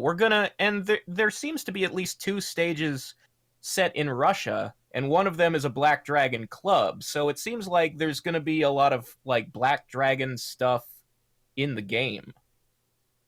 I mean, that wasn't my call, obviously. I would have brought old Cabal into the modern timeline and have him use hook swords. That's fucking Randy. I feel like if Kano and Sonya had both taken this game off, and Kano was in the background as an NPC during story mode, he was downloadable later on, I might not have the issues with Jax coming back that I do. But like with him and Kano and Sonya and Johnny, it all feels like a little bit too much. I mean, I get it. I feel like Jax gets dumped on the most out of all those people, whereas I think Sonya deserves to get it the most. He is my insurance policy so much that when I make my Jax variation, I'm going to name it insurance policy. Like, he's such a game saver when the engine doesn't work. And even though I think the engine's great this time, I think we have a fantastic foundation for a good meta. Like, Jax is never not going to be fun. Like, you really don't know what you're getting with Kano until you see the gameplay. With Jax, MK9 kind of set him up as this almost like a Cammy type character, where in MK9 he used his forward 3 to get in. I think it was forward. God, it's been so long. Maybe it was forward 4. But he uses that to get in. He gets his random advantage, and then he sets you up for a mix-up or more pressure. And it's very interesting. And MKX didn't quite keep the mix-up element, but it kept the pressure going. And God, he's so fun. He's fun. His enjoyment transcends engine. That's the miracle of Jax. So I'm very glad he's back. I look forward to seeing him and playing him. Both him and Cage. I think you should have both those guys in every MK game now. Whatever the case, we are spending an awful lot of time talking about one of the guys who doesn't actually have a picture. I have strong feelings about Jax. I like him. We pride ourselves on full coverage. That's true. But the next row is Cyborg dead? I haven't heard from him. Oh, you guys skipped me on Frost, so I was just waiting. Oh, you wanted to talk about Frost? I thought maybe you were hanging back because you're so disappointed and you don't even want to get into it. No. Come on, join the party. Hop in. The water's fine. Honestly, I have no thoughts on Jax. I'm not against Jax's inclusion. I'm sure he'll be great. He's not my first choice. I think other characters were more deserving, but he's here, so who gives a fuck? He'll be pretty sweet, I'm sure. Frost, on the other hand, I agree with Shad. She's not going to be bald at the entire time. I think she's going to have gear of plenty of hair. That's not even my biggest concern of hers right now, is that honestly, the baldness is my favorite part of that design. Really? From what little I can... Strange man. What little But I love you. Okay. I wouldn't go that far, but I do think the mask and the armor look dumb. Okay, so yeah, I mean, that's kind of where I'm getting is her face looks pretty enough that she can pull off the bald look. Okay, so it's same with Chronica and other like females, like actresses that do the buzz cut look, like what's her name is Natalie Furiosa. Portman and V for Vendetta. Yeah, I mean, it's Yeah. I mean, in terms of pretty bald girls, the one I always think of is the chick from Star Trek 1. I mean, Nothing. It doesn't matter. They exist. Well, they I'm a exist, nerd, so that's... No, I know what you're talking about. There's but Sinead O'Connor as well. And like I She's- said, the woman in what's her name that plays Furiosa. I mean, there's plenty. There's plenty that have pulled it off really well. And Sigourney I think Weaver, Alien. Charlize Theron? Come on. Charlize Theron, Sigourney Weaver. Yep. I mean, these are all good examples. And Demi Moore in whatever the hell that movie was, where she was like an G.I. army. Jane. She looked good in that movie. Yeah, So that's right. it exists, and it's a thing, and it works. If you have the right like face and facial structure, you can pull it off as a woman. And I think this, from what little we see of her eyes and her face, they model their faces so well in this game so far from what we've seen that they actually look like feminine-like, that I think I can get on board with the bald look and be fine with that, especially knowing that she probably has hair gear. I mean, it's highly likely, but let's just say she doesn't. I can get on board with this. It's fine.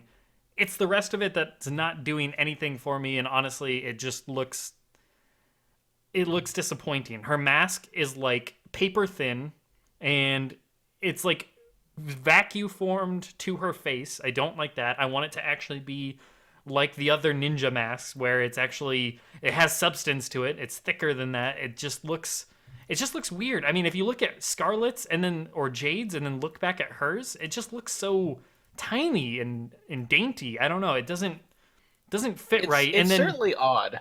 it's oddly shaped, and then like it goes really high up on the nose, but then comes down to a point like a W. I don't know. That just looks weird. And then the design on it, like the actual like the texture on it looks odd. I mean, it's really low res, so I can't judge it yet, but it's just, from what I can tell of it, it just looks very like weak. It just looks weak. I'm in the complete opposite camp. I think if you put hair on this, it's a fantastic design. I love the gold edgings on the mask. The blue collar, even though it is a little Mass gold Effect-y, edgings. I don't even see. Are you? I think you're seeing something different than I am then, because what you see as gold edging, I see as her neck. Well, I mean, on At the the mask, bottom of the mouth. like you're around her talking nose. about, right? Oh, okay. Could be silver. That looks I just like think silver. it's To me. silver. It looks... So it looks good. The silver looks good then. I think. But that's her neck showing, right under her mouth. Like I that's think so. That's nothing but neck. and to me I'm that just fine with looks. that. I don't think that's a Well, problem. it's not the neck showing that bothers me. It's that the mask just looks so tiny. Like, I don't know. Like when I think, oh God, why the hell do we have Cameron Diaz bald? Like, come on now. Oh God. Let's stop that. Ban Randy. That Get him out of just here. scared me. I Yes, clicked get on him what we were outta talking about. It just, it Erase was all too posts much. from the last 24 hours. It's No, but great. But no, seriously, like her mask is just, I don't know, it's just way too, like I said, thin, dainty, whatever. It's vacuum formed to her face, all the things that I just said. It just looks super not like what we're used to for ninja masks, and not in a good way. Like it does not feel unique. It feels unique bad. Like, ugh. I'm not digging that. I think the reason that like you're seeing a tiny, dainty mask is probably because they had to sculpt her head as being probably a little bit small to compensate for the sheer massive size of her head hair spikes. That's probably it. Maybe, but Visually, still, aesthetically, that's probably why it is. But I mean, I didn't. I have a theory that this is like the under of her mask. Like there will be mask gear and hair gear, and so like That's possible. this is like where it connects to whatever robot-y thing she's got going on with herself. Please don't tell me that's like instead of her mouth, she has. Yeah, whatever that's that... what I'm thinking. Like for this skin, that might be her mouth. Oh my God! Please. That'd be interesting. Because she looks Crazy. kind of robot-y. Oh my God!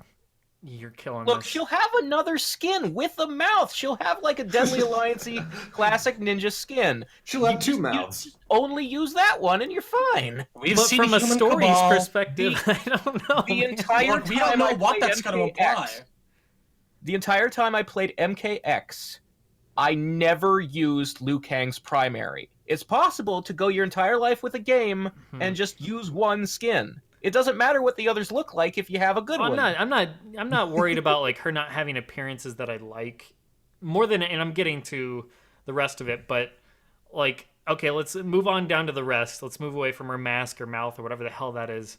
So there's someone named JOH. I have no idea who that could be. Gee, I wonder. What? I think we Guys, just spent I'll about be an right hour Oh back. no, I'm talking talking about about. I mean, I still wanted to cover her coat and all that other weird shit that she has going on. Oh, it. So Okay. I don't know what the hell to expect from that. I think you guys nailed it. Weird. It doesn't look like ninja to me. It looks like an overcoat, like a trench coat or something. It doesn't look like a ninja gi or the V thing, or I don't know. It's really odd. It's hard to tell. Like I said, when I say all of this, the criticism I have for the design, I'm just saying from what we have to work with. I'm fully expecting to give it an open-minded, judgment once we actually get to the actual reveal of Frost. So it's not like I'm casting aside the character based on this one little tiny unfinished work in progress image. It's just, I don't know. The big problem that other people seem to have with it is not the problem I have. It's everything else.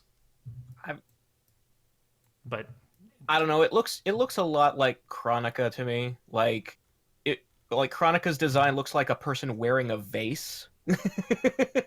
She looks like she's kind of been assimilated into something Chronica-esque. Yeah. They're definitely in cahoots. Whatever the case.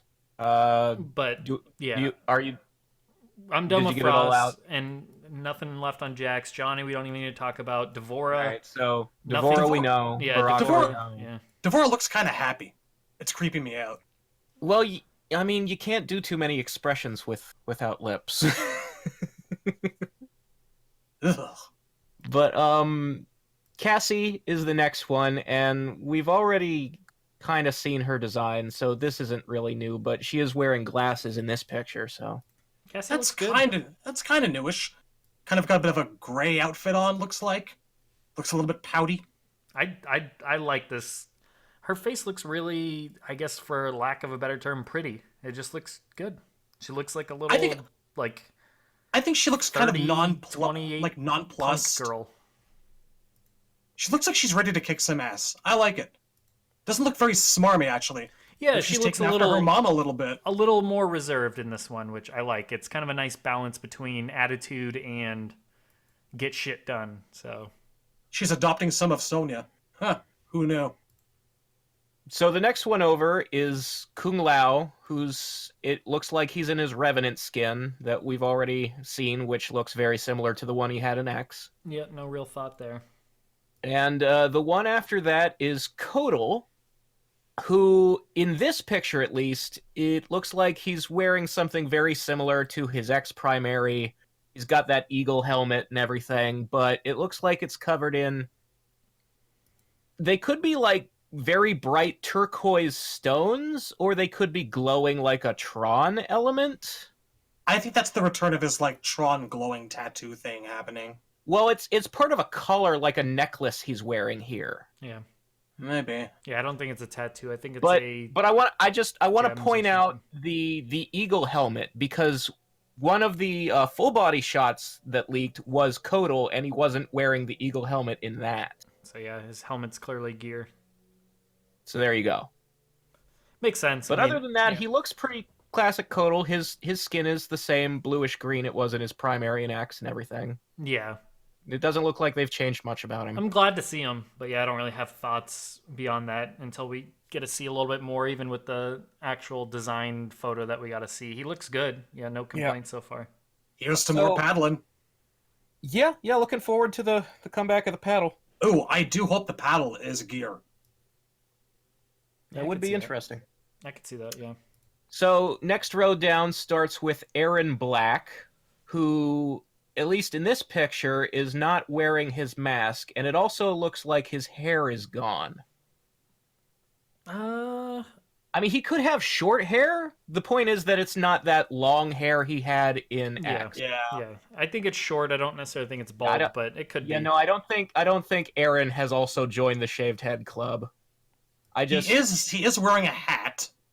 which His is notable. face reminds me of someone, but I can't place who. He's oddly handsome. Okay, looking at it, and we brought this up in the chat a couple days ago, the first thing I thought about, because I'm a huge David Lynch fan, was like the cowboy in Mulholland Drive. Because he looks kind of creepy. a little bit. It's got that 1,000-yard stare going on. And I know this is heresy, but I kind of really like Unmasked Aaron. I mean, I'm so, glad like- that they gave his unmasked face, like they actually modeled it and it looks good, because in X, since his lower half of his face was never meant to be seen, what they modeled was ugly as hell. Like, you Yeah, know, Smoke fell into that category too. it's really common for cowboys to have, for like cowboys in pop fiction, to have like this defining characteristic about their faces. You know, like John Marston has those scars.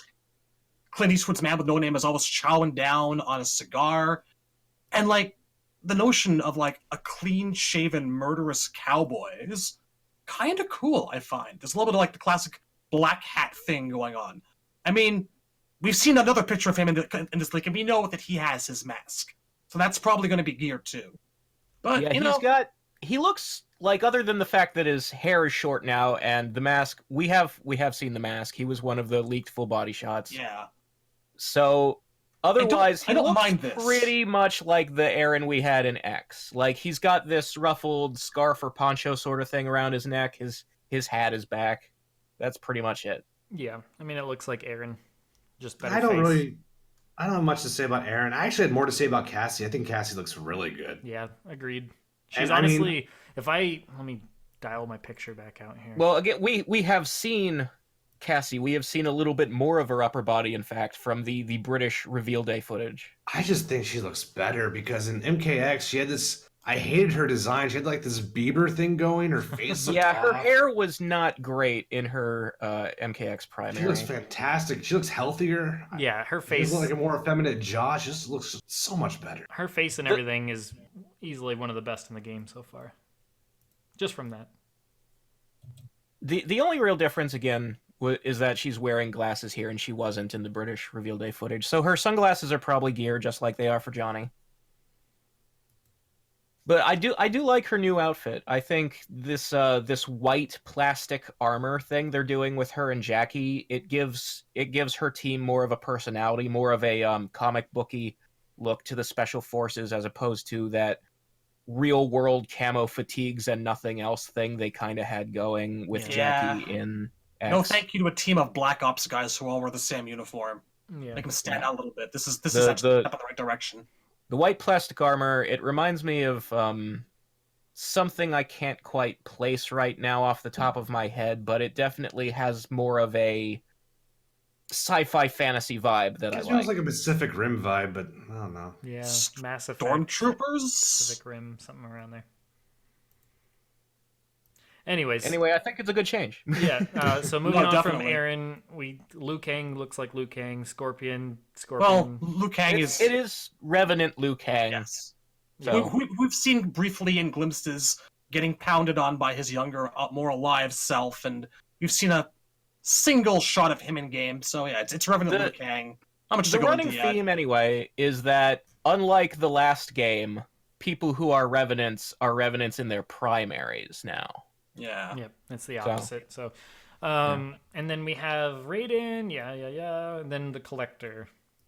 This is the one I'm the most interested of all the new characters. I think he looks kinda sick. Same. He's actually a character that, when I saw this picture, I immediately was like, okay, he actually intrigues me. Like, there's some sort of mystique to him that I want to see what this guy looks like in full, and I want to see his gameplay because He's definitely very original for a Mortal Kombat character. Like, he's got...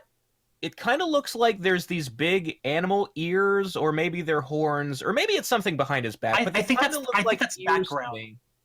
I think that's background.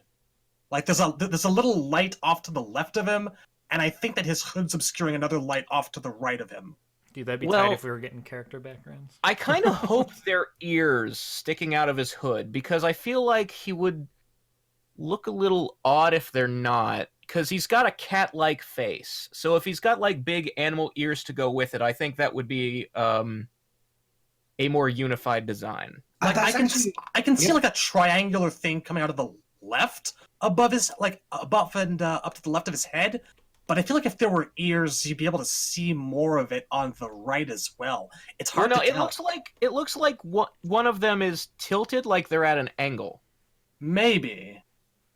I think Again, that's I mean, he might be missing gear too that we have absolutely no idea about. well. Tap, go on.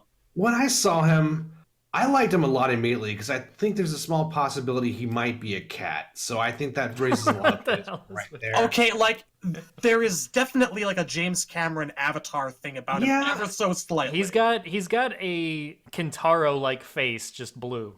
I can definitely see that. And I want him to be one of the protagonists too. I would hate if he was a villain because I like it when they do a protagonist that does not look like your typical like Johnny Football. I like the sort of like the subversion of that, and like I'm hoping we run into him in story. He's important. He's like, guys, we gotta stop Kronika. Also, I'm a cat, so that would be like the best thing we could do for the character. He collects shiny but- things. Yeah, no, I like it's not even just the design; it's his facial expression. Like he looks like he's got business, right? Like he's on a mission. He looks almost like the face he's making looks like someone who's kind of dignified, almost. Yeah, and if they make that a villain, that's gonna be boring as hell. But if you make that a I do protagonist, think he he's would be so way like more that. interesting either as a hero or as a neutral party I who the could see him as heroes neutral. ally with. Now 'Cause we don't Like see I him. said, with a name like Collector, I expect him to be like almost the Collector from Guardians of the Galaxy, like somebody who has a collection of important artifacts, and you need to either go to him to hide one or to get a MacGuffin from him. Okay, so the description that someone posted on Reset a little bit earlier is he's blue with elf-like features, scrunched up nose, cybernetic body, multiple arms, and a hood. We can see the hood, we can see the scrunched nose, blue and elf-like features. We just can't see his arms. Well, yeah, if And there his have been- features are specifically elf-like, the thing elves are Yeah. known for is big pointy ears, so there you go. And And 2 arms. now the thing about him is there have been some vague descriptions running around about like what kind of an individual he is as well. Like Yeah, not to get he's too sort far of- into it. But He's been I've- described as being sort of hunched over and having a creepy skittering walk. yeah, and like posture. I don't want them to go that direction, but if it is what it is, but that's not what I want by any means. he apparently like scrabbles along the ground all creepy, and I've heard he collects organs. Nothing Well, quite. maybe he collects everything, you know? Maybe don't know. organs, Kamidogu, a dragon medallion here and there. 6 arms, 6 Kamidogu. Maybe he Collector, just lead the way. He's maybe playing he with just string. maybe when like the thought of him crawling on the ground, really he's just getting on his back and playing with a set of keys. Like, he does seem kind of cat-like with a 6-armed outworld cat. I think even more steam out of Kintaro's unlike- boat. Unlike Kintaro, for whom the cat nose makes him look adorable and thus stupid as a giant monster, it really works on this guy. They should have never given Kintaro a fucking cat nose. Jesus Christ, no. But you know what? Like, assuming he is some sort of like organ harvesting 6-armed cat demon with blue skin from hell, I'm okay with this because MK's been kind of lacking in like original monsters for a little while, and I feel like Ferritor was the start of a return back to that trend. Well, I think Devora was their Maybe that monster. that too. But this feels like another step in the right direction. Like I think he almost seems like he could be sub-boss material, almost. I think based on design alone, Collector has already won Best New Character Yes. by I hope far. he's good. And but a yes, name design. like that, like that implies that he might have his own name. This is his title. This is like he's a cybernetic, apparently a cybernetic creature that is, I guess, kind of designed or programmed to collect things. Maybe, who knows? Well, There's maybe so he much I just want to know about him. maybe he so much. augmented himself with more arms to make it easier to collect things. That would be fucking amazing, actually. If he's a monster character who ends up working with the bad guys, then now we have 2 Devoras, and that's the worst thing ever. So I really hope they don't go that direct. Even like sort of like neutral is not interesting to me. I want him to be a subversion of a protagonist. I mean, neutral characters usually what makes them neutral is that they just don't work for the bad guys, which means they inevitably end up working for the good guys in some way. Like all those years in the arcade timeline or the arcade games era that Scorpion was a neutral party, more often than not that meant he was a good guy. Because the moment a neutral person works for the bad guys, they're not neutral, they're bad. Scorpion had at least in Mortal Kombat 2 and 3, had very noble intentions, in my opinion, though. So I hope we see that here, too. I do agree with you that I do think he needs to not be a villain. I think that would make him way less interesting. Yeah, it's true that if he was, he'd kind of be Devora Part 2. But, I don't know, I just have a hard time believing that someone who runs along the ground and maybe collects organs is a good person. Are we sure about that? I've never heard that till now. Of a flower, man. So that's what I heard. Well, we'll see. We'll see. What they do in their finishing moves is no indication of personality. That's fair. Just because I'm taking this guy's lungs doesn't mean I don't donate to charities. I wonder. I love with all 6 of my arms. This is all news to me. I'm wondering if someone is throwing that out there and it's mixing with the real leaks. I don't know. Are we sure about that? I remember reading this a couple of times. I mean, with the name Collector, he collects something. Let's leave it at that. Yarn. All right. So the next row is Cabal. I think we're leaving BC behind again. Oh, No, I said I said I was most intrigued by him. He's got a mystique to him, and it's all in how he plays and what his story role is, and like his design. We don't know what his design actually looks like other than the things you're saying right now, which we don't necessarily know if that's factual. Because, I mean, you're saying he's part cyborg. I don't see it. To me, that would be really weird to have any sort of cybernetic anything on this character. He just looks like if they're like Dr. Octopus arms. His body isn't cybernetic, he just has some stuff on it. I see. Well, I'm not saying that's impossible. I'm just saying, to me, that might lose me. I'm also not into, if he truly has like 6 arms or whatever, that doesn't sound like a character I would generally play. But just from the select screen pick, I agree that he looks the most interesting. I have some interest in Cetrion. It really depends how she actually looks in a non-grainy, low-res photo, how she looks in the game, and how she, like, her gameplay. She could be cool, but yeah, Collector, just from this picture, and the name is pretty cool, but from the picture, he looks cool. He's got my interest. Okay, so I think Cetrion looks ugly to me. Like, maybe I'm shallow. Appearances matter to me. But I am an artist, so, like, visual elements matter, and it's just, she looks like she's a 50-year-old woman, and her skin is the color of toothpaste.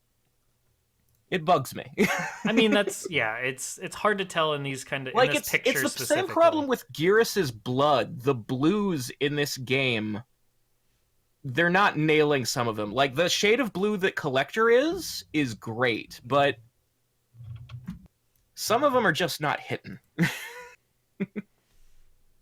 Yeah, I mean, it is what it is. Those two I definitely want to see more of, but Collector especially, I do think he does look rather interesting. But select screen pictures, it's hard to tell. I mean, he could be really cool. Just from this picture, I think he looks really cool. But once we see the rest of his body, it could be anything. He could be a tricycle for all I know. I don't know. Just one wheel under there. Like a cloak hiding one wheel. Like he's like a little person with a wheel, but he's just a giant head for some reason.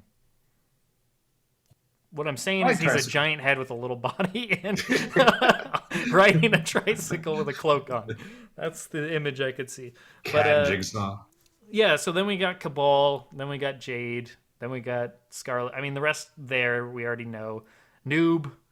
We did see Noob, his picture, so we saw so much Noob today. Holy Jesus, it's like he fucking mugged a ring wraith. And it's wonderful. He kind of looks like... I don't know. I'll let you guys go first. No, he does not look like Smoke Tam.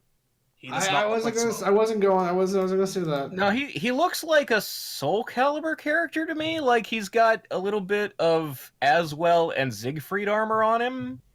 He looks to me like someone's Diablo 3 character. I'm not feeling it right now, but we'll see what the other gear looks like. I'm waiting for the alternate costume, but at least his skin is the right color. Like he looks like Noob Saibot, so that's all I ask. Really. I'm in love, honestly.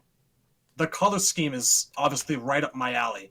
Although I don't think he looks like... It's just the tassels down his armor from the center, and like the way that the loincloth segment is kind of like in tatters, kind of. It looks like he's kind of like dripping shadow or like more tattoo cloth off of the back. I think that they really outdid themselves here. He looks good. Yeah. I think it And looks interesting, but he's got sickles. He's got fucking sickles, masks, and shadows as gear, according to this leaked screenshot. We're gonna be able to customize shadows and sickles. He uses sickles. Holy shit, give me the trailer right now. Put it inside of me. I need it in my life. yeah, I don't. Giving him a weapon is an interesting choice. It's Like, been he a while. already has so many moves, you know? I mean, you know, it's not the first time. People have been associating him with scythes ever since MK4, and there's a lot of fan art out there that has him using a scythe.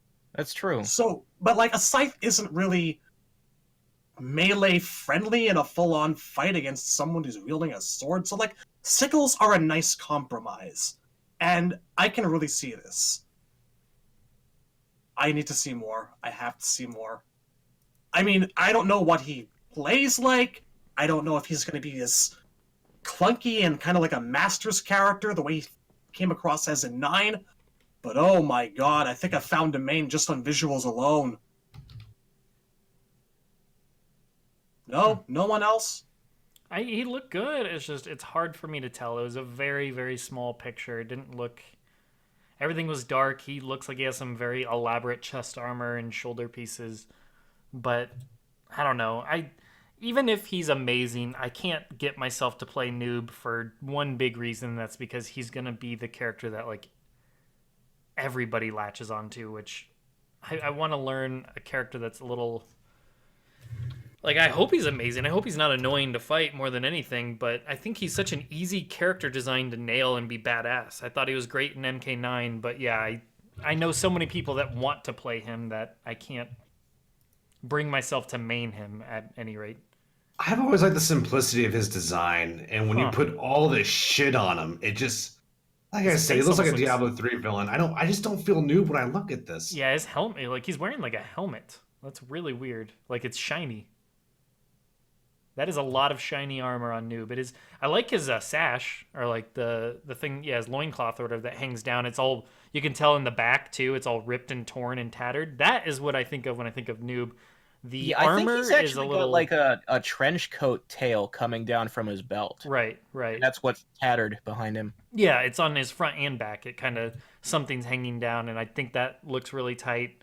So I mean, there's a lot of potential there, but his helmet looks interesting, but all of that's going to be gear anyway. I'm sure he, like everybody else, a more classic-looking alternate costume if you're not feeling the armor. At the very least, MK3. They got to have a UMK3 costume for him. Yeah. The thing that's most interesting to me is, you know, it's masks, sickles, shadows.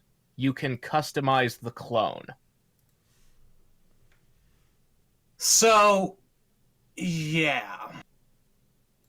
I did say just now that he doesn't look like Smoke, but he is rather shiny. And if you're going to tell me that Smoke's not in this roster in this game because Noob Saibot ate him and now they're fused or some shit, I am going to just need to go have a lie down. This would be the second advent of Noob Smoke, except it's one guy, and it's mostly Noob. And suicide. I have to go. There's hope. Maybe. Look, you maybe don't want to play me if that's the case, because if he has a Smoke Shadow clone, I'm equipping it. Don't you do this to me, guys. Please no. Please no. Look, I'll take what I can fucking get. Look, you wouldn't be saying this shit if, like, they gave you Jataka as a character and they threw Serena at people, okay? You would not, you would not be saying this was in shit. the game and Serena was a striker move for her, I would main Jataka. You don't know me as well as you think, apparently. That's the smell of desperation, my friend. You should ask more for your characters. Yeah, well, if we're talking about Smoke, desperation is the only kind of... It's the name of the game. Desperation is my middle name as a Smoke fan. You don't have to lecture me on that topic. Ugh. Oh, it hurts so badly. But yeah, Noob looks really good. He's alright. I was You know, really I'm waiting for the alternate costume. I'm just happy Noob's in the game. I was just really expecting everyone to be freaking out over this one more than we are currently, because I'm very excited. I love what I'm seeing. Oh well. All right. Awkward silence. No, I mean, Anyway, it's not. that's it's Noob. just one of those that I have to wait and see. I feel that way about several characters. I feel that way about Yeah. Frost, Noob, Cetrion, Collector. They're just characters that I need to see way more than a very low res pick. I mean, he's one of my top 5 of all time. So yeah, naturally I am kind of like shooting off a little bit here with excitement, but you know, he's one of the names that's been tossed around in the rumor mill for a little while as definitely being in, and there have been like snippets and screenshots and like pictures of a tiny Noob saibot, like going back as far as the reveal event, and people like, oh, he's on the Towers of Time. Oh, he's like in a ladder somewhere. So I've been taking it for granted that he's been in it, and I've been really, really waiting for this reveal more than anyone else I knew or was sure was going to be in the game. So seeing it realized is kind of a payoff for me. I'm happy. I feel Let's see how he plays. so MKX is the only game in franchise history that some version of it didn't have Bihan somewhere. Special Forces. Well, if you count Special Forces, sure. But the fact that we live in a world where we need to worry if Noob Saibot's gonna make the roster does not sit right with me. I mean, up until Deception, I always considered him, one of those C-list grunt characters. Sure, but he was the C-list grunt who was in every single game. We also didn't know he was Sub-Zero until Deception. That's Retroactively. He's one of those... The thing about Noob is, to put him in a game, all you have to do is take Scorpion and reduce the color. And But like Johnny, he's a character who's only gotten more and more important as time has gone on. So it was odd to see him sit that one game out, to take that break. And I think that also because of him taking that break and not knowing what his fate was when he got tossed into a Soul NATO, seeing him back here now is all the more rewarding for me. I'm giddy. I've got Jade, I've got Scarlet, now I've got Noob. I'm spoiled for choice, my friends. I'm doing good today. Good. congratulations. Yeah. Hell yeah. Well, I mean that. Kinda... And so after that is Sonya, and then a box that says KIT, obviously Katana, and then a box that says SHA. Probably Shao Kahn, but I do, just for the sake of argument, want to point out that Shang Tsung also starts with SHA. Okay, a little bit earlier in our Discord, there's a screen cap of someone on Twitter whose name is War Chief. He tweeted Kari Hirukitagawa with the following: I think we might have missed a certain sorcerer appearing on Inside Xbox. This was from February the 8th. Kari retweeted that, and in the background, there is an image of what looks like unquestionably Shang Tsung with a Kari Tagawa face. And there's a life bar, very blurry, up above his head. Guys, Kari Hirukitagawa is Shang Tsung. It's about fucking time. So there's a life bar with Shang Tsung in it? Yes, I will link you that right away. It's pretty undeniably him. I mean, I feel like he'll retweet just about anything that mentions his name. Possibly, but like, Because look in the background of that image and You said look their above his name? head. Like, that's... I can't see shit in his. It's all blurry. That's- Where do you That's see his face, well, no, man. but the tweet Space. was at Carrie, is this you? And Carrie retweeted it. And everyone kind of passed that over. So, yeah. Make of that what you want, but I feel 100% positive. Shang's in, my friends. And he is Karen. And this isn't even a leak. This is footage from Yeah, this inside is- Xbox. This is something that happened at the beginning of February that everyone fucking missed. So anyway, Shang Tsung, whether this box is him or not, kinda confirmed. Shang's in, Shao is in. They both start with Sha. Everyone's happy. So the only other thing to talk about the select screen is the number of boxes, which is 34, right?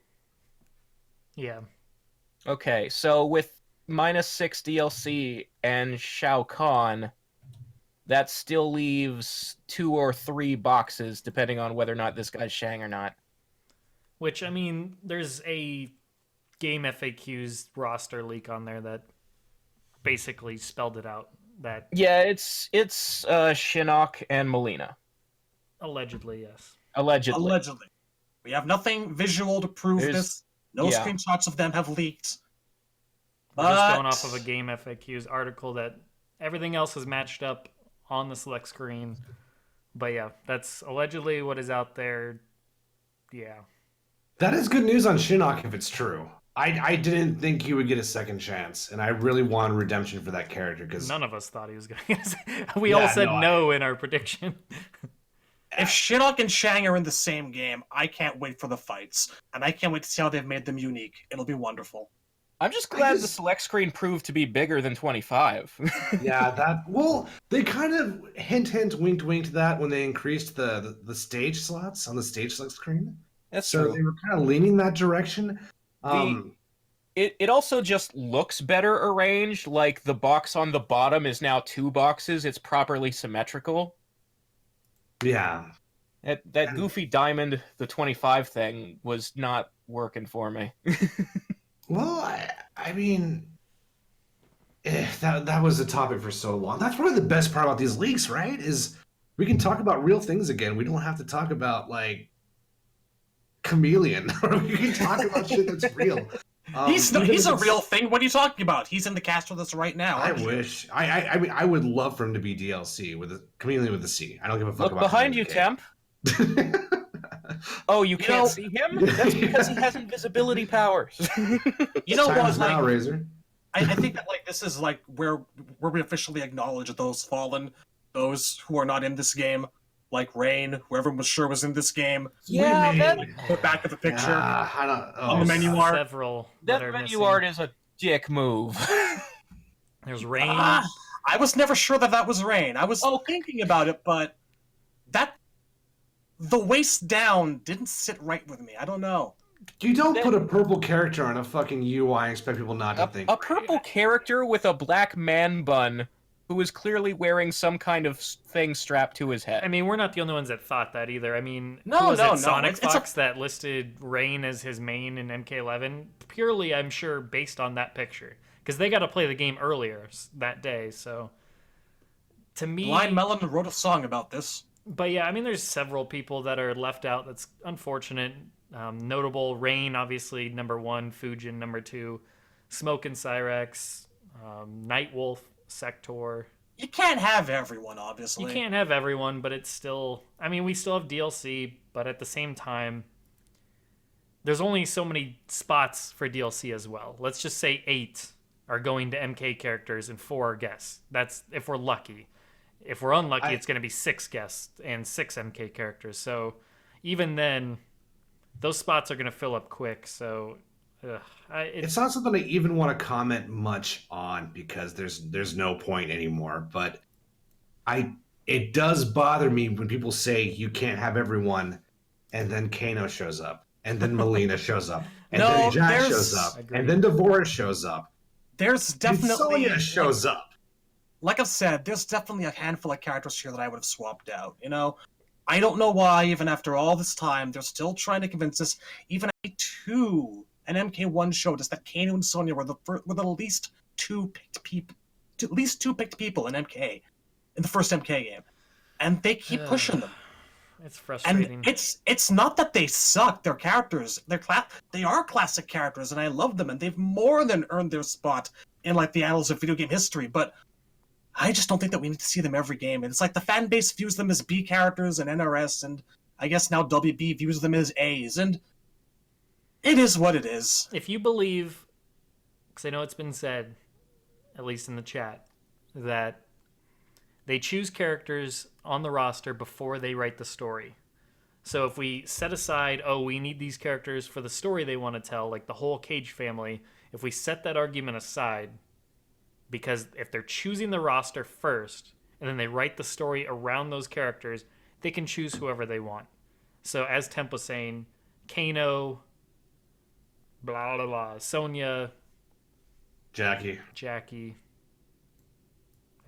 It's just Jax, whatever. It doesn't matter. I mean, we can pick apart some of the 4 or 5 that could have really just been saved for either DLC or Melina, like I said. You could save them for DLC, and then you add in the characters that we haven't gotten in 8 years or 10 years or 12 years or 14 years, whatever. Characters that we've waited forever for. Like, how did a Fujin not make base roster? How did a Rain not make base roster?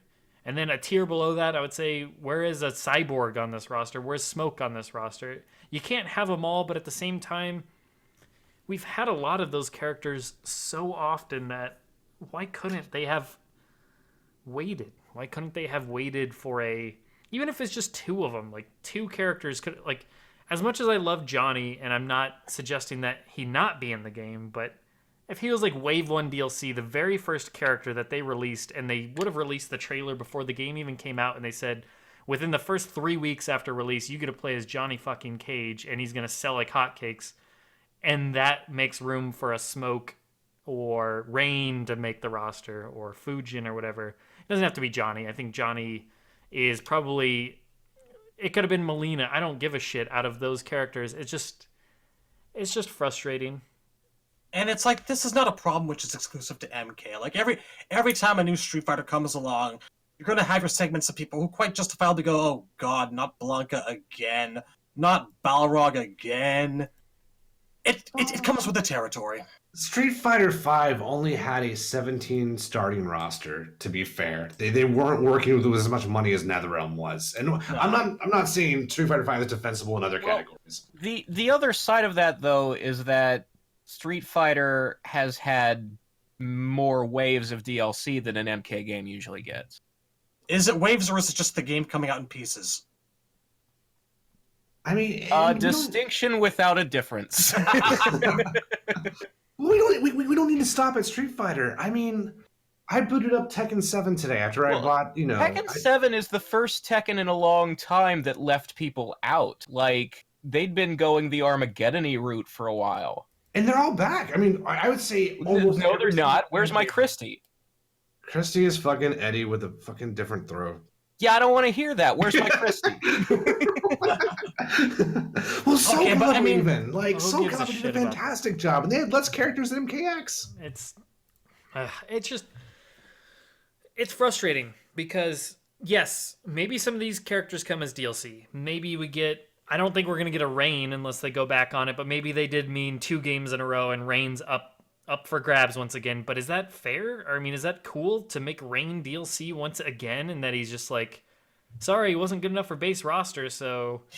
Yeah. DLC, once again, you Rain fans have to pay extra for your favorite character once again. Like, that sucks. Or who else did we forget about? Cyrax, Nightwolf, Smoke, Fujin... you can go deeper than that. Honestly though, out of all those characters, though, I think that Rain really got shit on more than any of them. Because special mention has to go to the Rain fans who've been really patient, and they finally they got their due in MK9, and then MKX shows up, and he's got so much to do in story, and you can fight him as an NPC, but you can't play him. It's like, okay, maybe next time. Rain has a bigger part in X than Kung Lao. He really did. And that's my frustration is once again, we are getting I'm not a huge Rain fan, but I feel bad for his fans here today. If there is one character that would swap into this roster, it's him over Smoke really easily. It is him. I think it's close, but I would say a Cyborg needs to be in even more so than Rain. They did Rain fan was fucked up, but we need a Cyborg. So what I said earlier about how Noob Saibot never misses a game except for X, I feel the same way about there needs to be at least either Sector or Cyrax, one or the other. I think we're every getting single none of game. them, and that's frustrating me. Twice in a row. Dude, well, okay, so let's talk about Triborg and MKX. I know I am one of the believers, and I know we don't all subscribe to this, but I am super concerned with the fact that I think they're going to count, oh, they scratched that itch with Triborg, so we don't need to make them, we don't need to have 1 in 11 because we technically had all 3 in MKX. I don't think, here's my problem with that logic is saying we don't need somebody because they were in the last game doesn't work. They weren't even in the last game, let's be honest, either. A third of them made it in there, like, a fourth of them. Saying we didn't need Rain in X because he was in 9 did not work. Sure. If you're a fan of the character, you want them in every game. You are not satisfied because you played them 4 years ago, because that's how long we have to wait now because Injustice exists. I agree to an extent, because if I get my fill of a character, I'm not going to be fighting for him as hard. I'm going to be fighting for the characters that did get the shaft last time. As a community, that's how I feel. I fight for the community favorites. I don't just fight for my own favorite. If your character is a part-timer, somebody who's not in every game, sure, like Ermac or Cabal, that makes sense. But there should be a cyborg in every single game. That should be a rule of the franchise. I should be in the Agreed. I agree. I mean, it's just, the aesthetic is incomplete without a cyborg. It's like having a Lord of the Rings movie. They are one of the pillars of the Mortal Kombat universe. It's like as a group, be a game that Outworld isn't in. There should never be a game that one cyborg isn't in. It's a difficult thing I get for them, I think, because they're kind of inherently part of this side plot, Sub-Zero story. And I don't know if I'd put them both up there as A-list, but I think that as a group identity, you're right. I just think it's an aesthetic thing almost. Like, the look of a cyber ninja is part of the franchise. I complain about it the way I complain about Outworld not being purple. It's foundational to the IP. That's what made Deadly Alliance so important. It was sort of like a coming together of all aspects of the Mortal Kombat aesthetic. I agree. That's what the Deadly Alliance select screen is to me. That's why it's so important. You have Cyrax in that bottom corner there. I don't think we're getting a cyborg in this game. Hope alive, man. I'm not gonna give up hope on DLC. Okay, well, Cyrax. let's say he's not in Combat Pack 1. I'm not giving hope. I'm sure as hell not. I'm not going to be like, well, maybe Combat Pack 2. That does not exist for me in this game. Like, Look, there was that tweet to a Cyrax player of the Jaws theme. I still feel like that might mean something. I hope so. He's coming. I hope so. I have not given up hope on not eating a fucking newspaper, and you shouldn't give up for your yellow robot shark.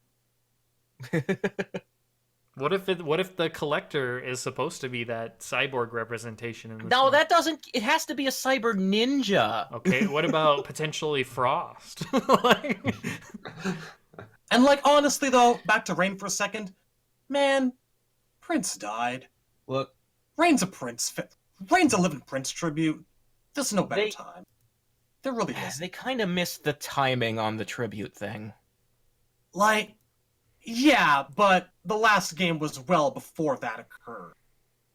Just saying, you know, if you wanted to fill a moveset full of like discography shoutouts, like I'm not expecting to have a combo strand soundtrack, but it would be a really good time to like make that shout out, you know?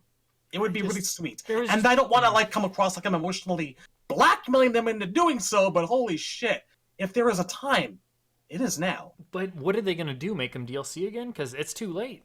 I know. It sucks. And that's, I think, knowing what the roster is based on this image, and let's just assume this isn't like super old, and somehow they've managed to make another character to fit in here. That anything's possible. We don't know any. This isn't in concrete like it's these and nobody else. But let's just play it safe and say this is it, because that's probably what is the case. That's my concern with Rain. That's my concern with the cyborgs, is that they're going to see it as, we've done them as DLC. We're not going to do that. We're going to do something else. And I know Triborg is not the individual characters, but who knows what the hell they feel. I don't know how they are going to treat that. I would say that that's one reason why it's a topic I try to dodge, because it's just It's it's an despair. It's a exercise pit in of torture. despair. It's just masochist. Yeah. Like it is, and that's where I've been. Like the last few days, I've just been in that like, man, this roster's not even bad. It's a solid roster. This Like, is it has- a very. So I know that we always do the rating game, but like already I'm here. I'm like B plus. This is definitely B plus for me. I'm at like B minus, but we're not far off. I gave I don't dislike this roster at all, but a Cyber Ninja is a killer of the IP. well, that's here's the A thing. is Cyber Ninja or Rain, and this would be an A for me. Easily, easily. They're once again, it's like MKX where they're like one or two characters off from being. Well, MKX was more characters off from being good than just one or two, but this really does feel like it's one or two, which I think is the reason why DLC could easily make this an A roster. If those 4 MK characters in the first pack are more like fan favorites returning, like they say, then I think you easily see an A roster when it's done. Especially when you have Combat Pack 2 to consider down the line. At least one or two of those characters has to be good. I don't think they're just going to bomb on Combat Pack 2 twice in a row. So they've learned, clearly. They're adding more fan favorites. They've listened to us. But at the same time, it's like as much as I really do think this roster is solid, and I give it credit, it's from a personal standpoint, unless Frost is amazing, man, I don't know what the hell I'm going to do with myself, because I was really pulling from for certain other characters that I just feel like really should have been in this game. Like, not even just Cyrax. There's other characters. Nightwolf, Fujin, Rain, Smoke. I mean, those were all characters I really wanted to see in there. And then some of your dark horses that had way less of a chance, like a Serena, Ashra. Those characters like that could have been really neat and interesting. Again, remember what I think it was Ed or one of those interviews Or around Lee May. reveal time said that the DLC would be specifically geared towards like us hardcore nuts. So I think that we're gonna get a couple of those guys. Again, still maybe not everyone, but It's hard to say that and put out guest characters though. I mean, I know they got to do what they got to do for the money. We're going to cross that bridge, and yeah, that's exactly the sentiment. But there are going to be there's going to be candy for us, boys. You know it. I'm sure there's going to be good stuff, and I fully expect the first DLC pack to make this, like, make it feel more whole. It's probably still going to miss one or two things, that like elements like a cyborg or whatever, but I do expect that first pack to, you know, lead with their best foot forward, just because that pack is announced usually before the game is even released. So whatever they're missing here, I would assume they're going to want to relieve us of any concern just right off the bat before we even buy the game.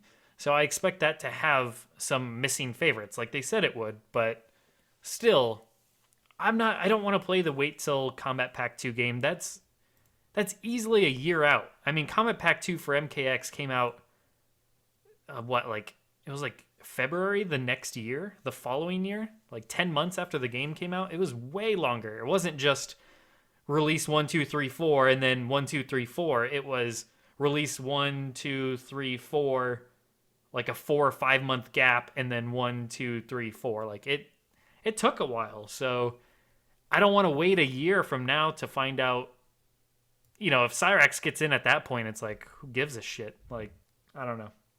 I will because I'm going to play this game for, you know, longer than just the year. This is a game that we're going to continually come back to over the next several years. But at the same time, it's just different. The second DLC pack matters a lot to me because I'm not playing Injustice 3. Sure. I'm just not doing it. Sure, I feel understand where you're coming from. I feel like assuming... Well, I think it's been confirmed that the first DLC pack is like 6 characters, right? Yeah, it's confirmed 6. So, like, you give me 4 you give me 4 fan favorite characters. Take whoever 2 guests you want. I don't give a shit at this point. Sure. You know, Agreed. I'm To an fine by extent, there are certain characters that could be guessed that I really, really do not want. But at the end of the day, those do not matter. Those are just nitpicks. I mean, but I the don't. only one that I'd be hyped for is like fucking Doom Slayer / Doom guys. So I don't really care much if you're gonna Sure. give me like It's about the Spawn MK or Terminator. characters. Yeah, No, I agree with you for the most part. It's about the MK characters, and let's say we get 4. There's an easy way to fix this, but I don't think it's going to be completely fixed. I think we're going to get some things that we like, and then we're going to be playing the waiting game for Combat Pack 2 for anybody else. But hopefully by then we'll, at least from the initial roster, we'll all have something we love. In the initial first DLC pack, we'll get something additional we all love. And then Combat Pack 2 can then just be the cherry on top. The icing on, well, not even the icing. It's just going to be extra. It's bonus at that point. That would be wonderful. I hope that is the case. But, I mean, Triboard came out in the last pack of MKX. I don't want to wait another year for a cyborg. That, to me, is insane. It really is just insane. I don't mean to sound like impatient or needy or greedy, but how did that not happen? I don't know.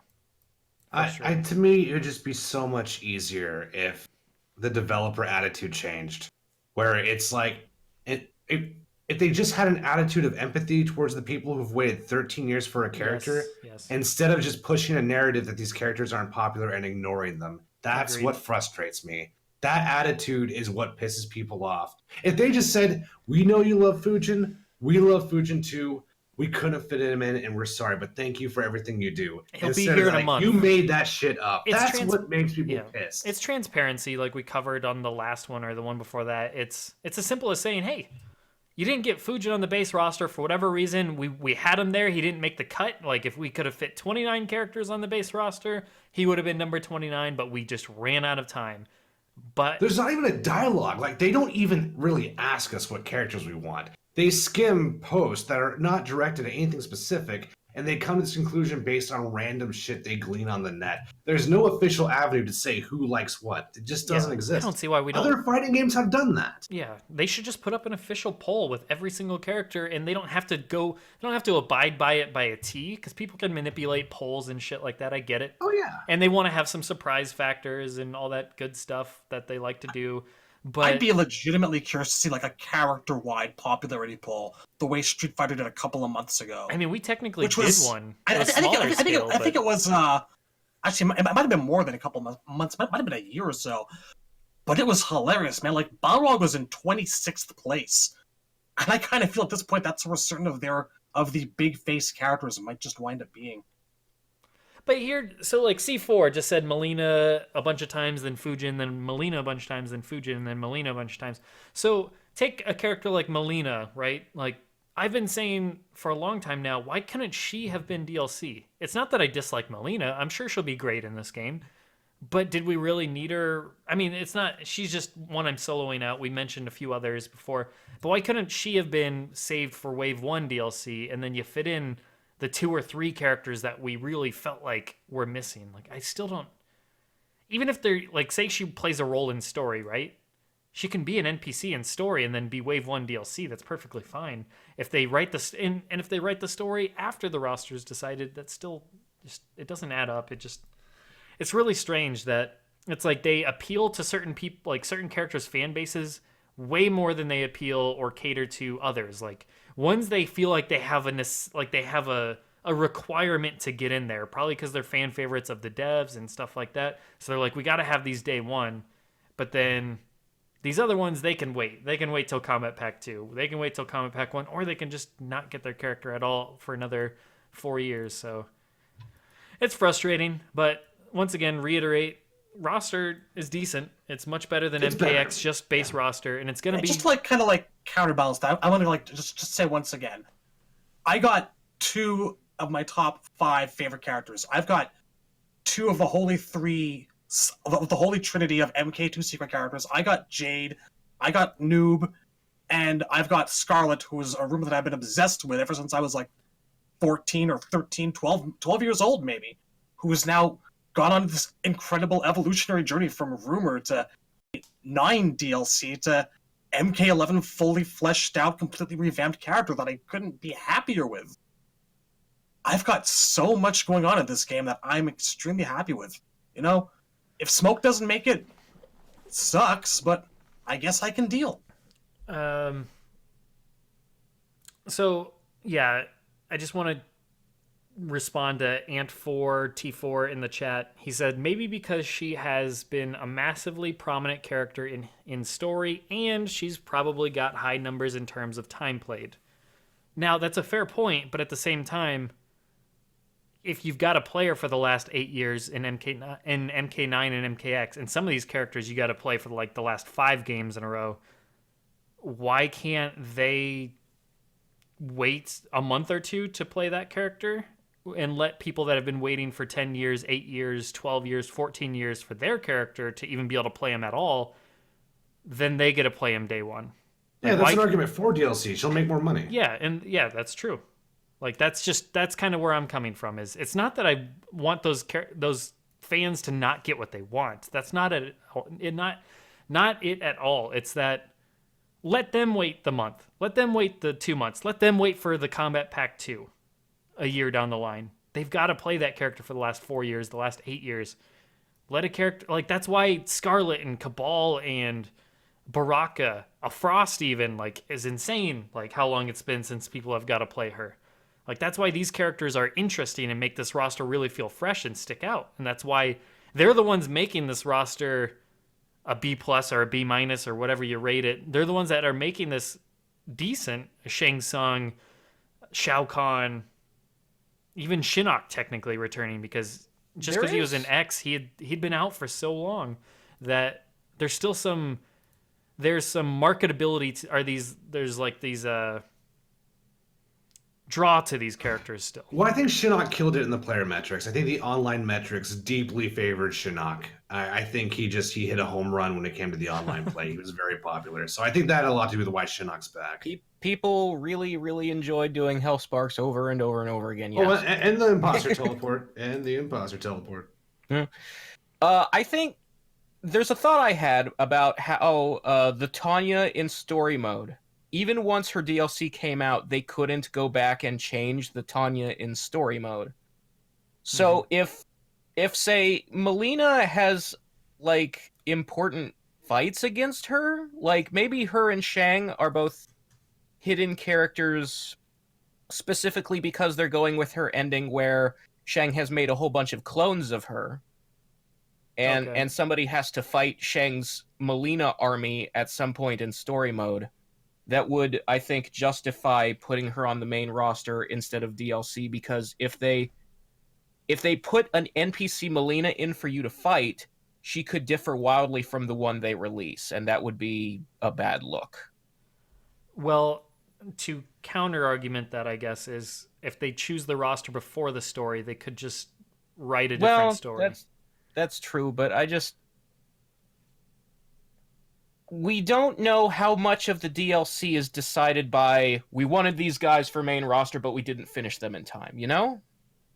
Yeah. Maybe Melina was finished in time, and that's what it is. Yeah. It's not letting me play DOA 6 yet. That's weird. I thought it was 11 o'clock. That's all right. No one needs to play that anyways. Seriously. Get up. Seriously. Though. Not even going to Evo. Got some shackles in the back. I got him. 2 hours and 53 minutes. Well. Oh, I gotta do that Warrior Shrine after this anyway. But yeah, I mean, it is what it is. Roster wise, we're just. Well, there were a couple pictures we haven't talked about yet. Like, we talked about Noob's full body design, but we didn't really go over Aaron or Kotal or a few of the costumes. Kano's looks really good. I saw that on looks Tester great. Night. Liu Kang looks great. God, Ooh, Kang's Reds amazing. look so good. I haven't seen Kang's yet. From the neck down, I think that's the best version of MK3 Kano's costume we've ever seen. Yes. His head looks like a shaved Matthew McConaughey. He's too handsome. He's young and slim, and it's weirding me out.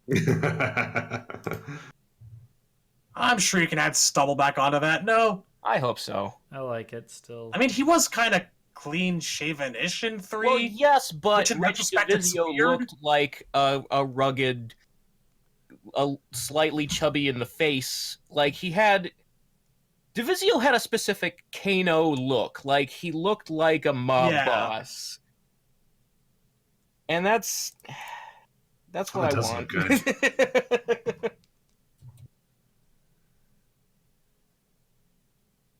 But yeah, we also saw classic-looking Liu Kang. He's got You were mentioning you the- missed your diagonal stripes. Well, how do you feel yeah, now? yeah. I am really happy. He looks very MK2 and 3.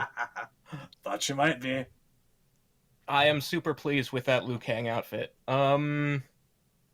Kotal, from the neck down, looks pretty classic Kotal, but like I said, he doesn't seem to be wearing his eagle helmet. It's hard to make out what's going on in his head because it's blurry, but it seems That one more than that one more than any other ones is just hard to make out what the fuck's going on there. It looks like he's got visible hair, and they might be dreadlocks. And he's got some kind of weird mask on. It's almost like an opera mask or something. Like it's covering the top half of his face and there's some gold to it. It's hard to make out. It feels like it's a full face mask that has its own face on it, like a Yeah, stone it's mask weird. from like JoJo or something. Yeah, a little bit. Which Like I guess is appropriate because Kotal kinda like a has sacrificial always looked mask or like Star something, Platinum. Ha!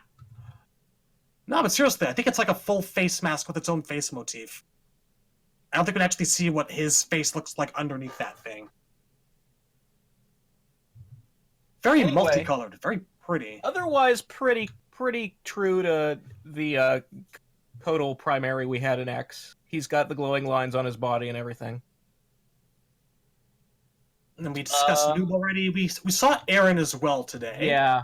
Aaron looks pretty much how you'd expect. This shot, he had the mask. The main difference is that he has the rifle on his back, so it's probably gear. And most of his outfit was a shade of blue, like he's wearing a lot of denim. I think it looks good, though. I like it. I haven't seen it. I haven't seen the Kotal one either, but honestly, I'm just kind of holding off. I'm just looking at the characters I'm potentially going to play. I'm not super invested in Aaron or Kotal, honestly. Yeah. Well, I didn't see the denim beforehand, but I mean, it's definitely just blue shade. I don't know. That's a texture thing, whether it's going to look like denim or not, really. I think for a cowboy, that makes sense. Sure, I guess, for a cowboy in a Levi's ad, I don't know. Well, it's not the 1800s anymore. Just because he's living in Outworld doesn't mean he can't, try. Well, he probably spends the money he makes off bounties on something. Gotta spend that killed Cobra money.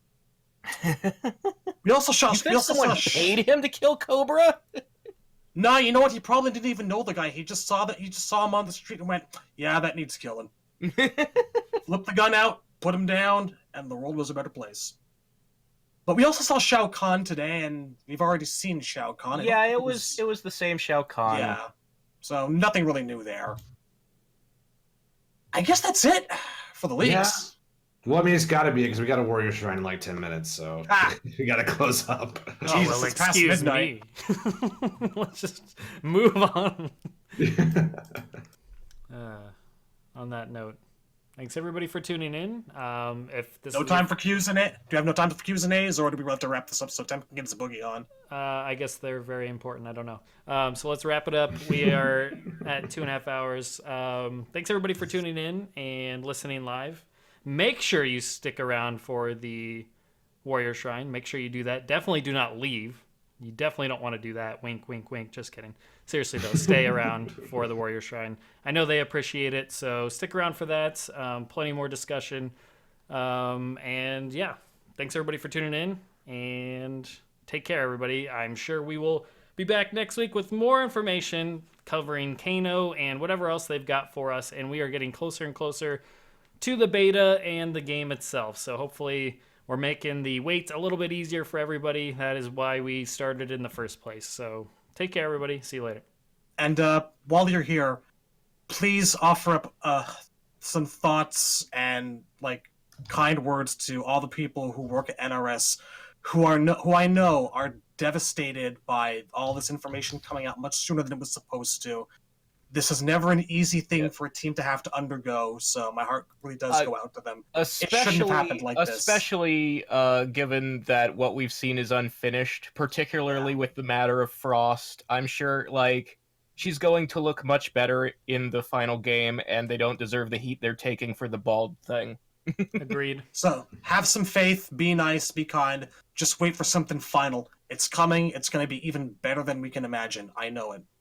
Yes, yeah, piggybacking off of that, as I ranted earlier, so I don't want to go on too long with it, but I ranted earlier that it sucks that this happened. It always seems to happen. I wish there was a better way around this. I don't know if they need to change their schedule, if they need to shut down who they bring in to do whatever in relation to the game. Whatever the case is, shut it down, and shame on you, the person that put this into the public light, to just go crazy like wildfire. And, yeah, I just wish better for the community overall, that everyone just enjoys themselves and has fun with the release. So anyways, take care, everybody. See you next week. Yeah, take care, guys.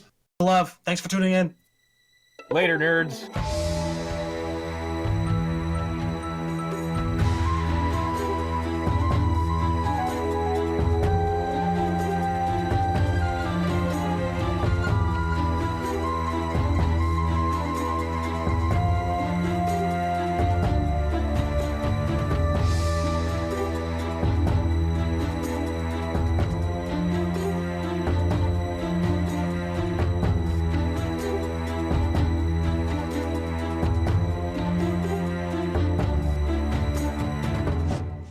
Fatality.